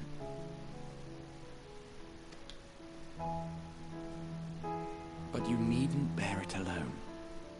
Let me share your burden. My, carrying capacity pales in comparison to yours, but I could still help. Shoulder the occasional satchel from your ever-growing mountain of, baggage. Appreciate the thought. You have already done so much to help relieve me of mine own encumbrances. 'Tis only fair that I repay you in kind. Thanks, buddy. Of course, it needn't be only troubles we share. Moments of joy may seem few and far between now, but there will come a time when we look back fondly on this journey.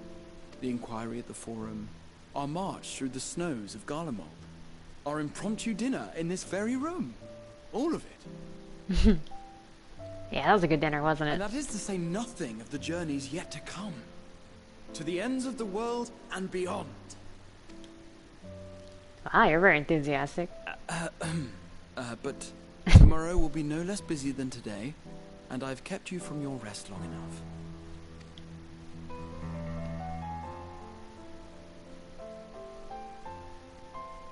Sleep well, my friend.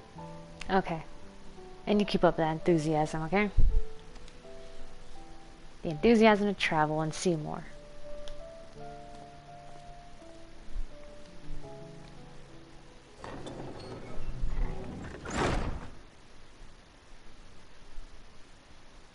Is he the only scion that actually comes here and starts like fidgeting like that?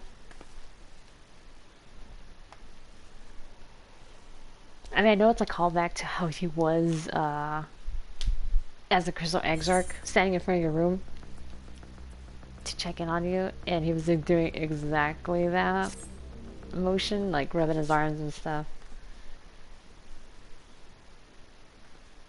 But I'm really wondering if he's the only one who does that. Yeah, there's a, you know, you just see like a little, I wouldn't say footage,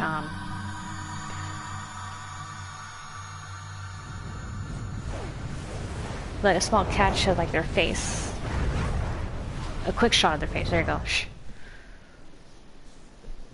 And so far, he's the only one that you see.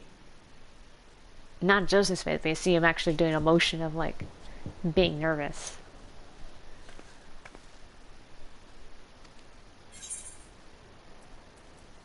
Alright, my boy Stinian.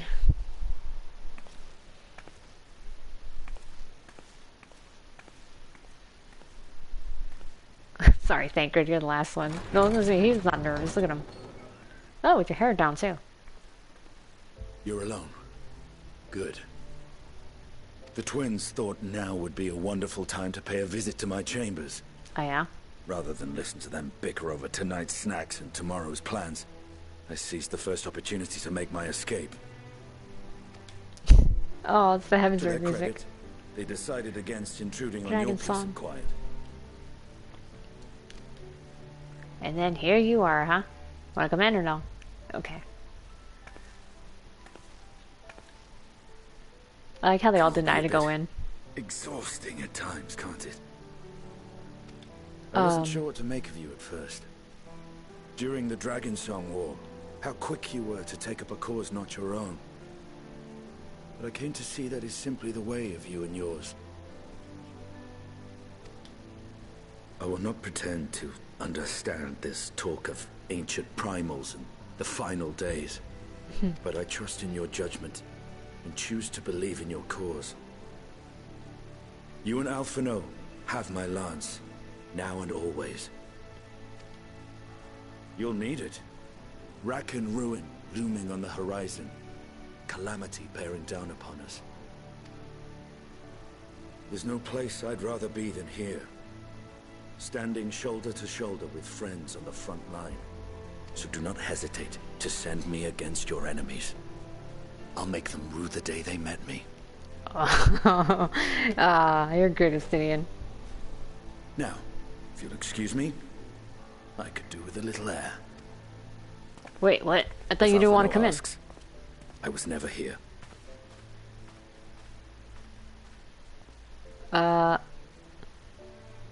No, you're not gonna Dragoon. Until Jump. tomorrow. Okay. She did jump up that way. She jumped out my window. Okay.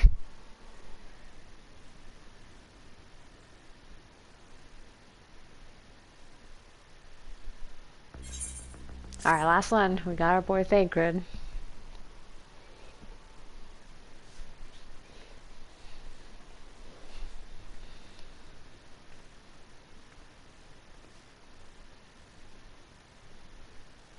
That looks like a picture of Behemoth over there in the corner.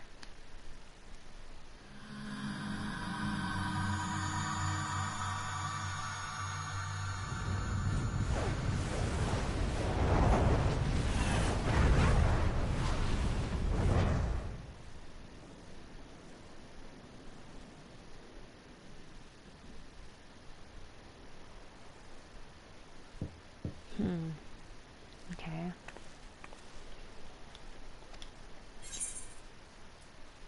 Alright, last boy. Here we go.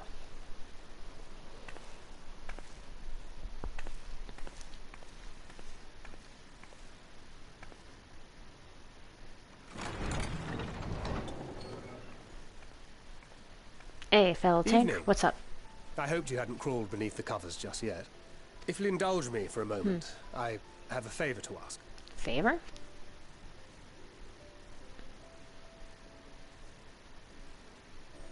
Alright, what's this favor about? Don't worry. Nothing desperate or dire, if that's what you were wondering. Not yet. You know, we may have quite literally entered our final days. The ancients went so far as to call it that for a reason. If so, then everything we did for Reen, for the first, will have been meaningless. I know. And I can't accept that. I just can't. Same, I can't. My mind won't allow for the possibility. And that could be a problem.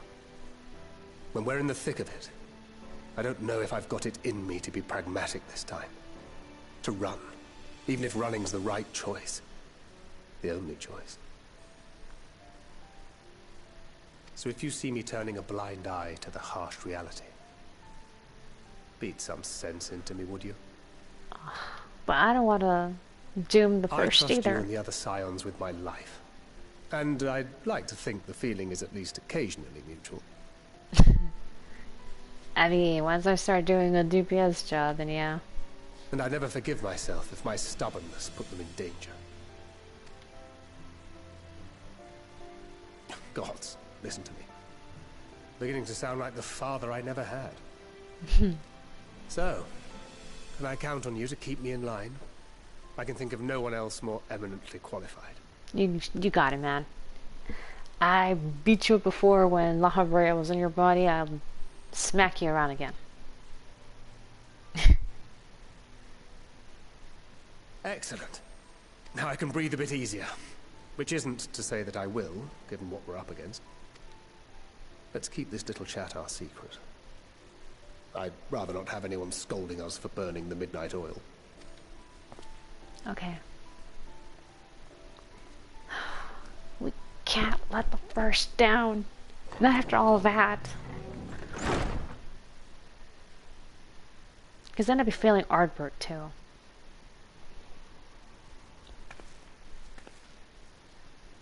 And after what he gave up to save the first, or try to save the first, with his friends, no. That's okay, that's all the cutscenes.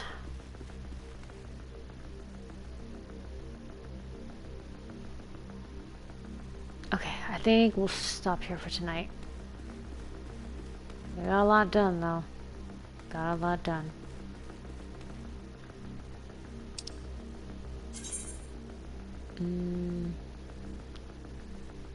What else is in there? Okay. Alright. Yeah, so we'll stop here tonight. Oh shit, I can't log out right here. We will tomorrow. I don't know what I'm gonna do tomorrow. Either play medieval or what's it called? Fuck, what's the name of that? Amnesia: The Dark Descent. Though something fun and casual sounds more sounds more fun than being scared. On the other hand, being scared is what you would expect on Halloween, so there you go. I mean, that could be a one-time. I could try it and then see how it goes. If people want to see more of it, then yeah, why not? And then we'll go from there. Oh man, I'm scared. I'm already getting scared just thinking about it. Alright, so call it a night. Good night, and I'll see you tomorrow for, I guess, Amnesia. Alright, bye.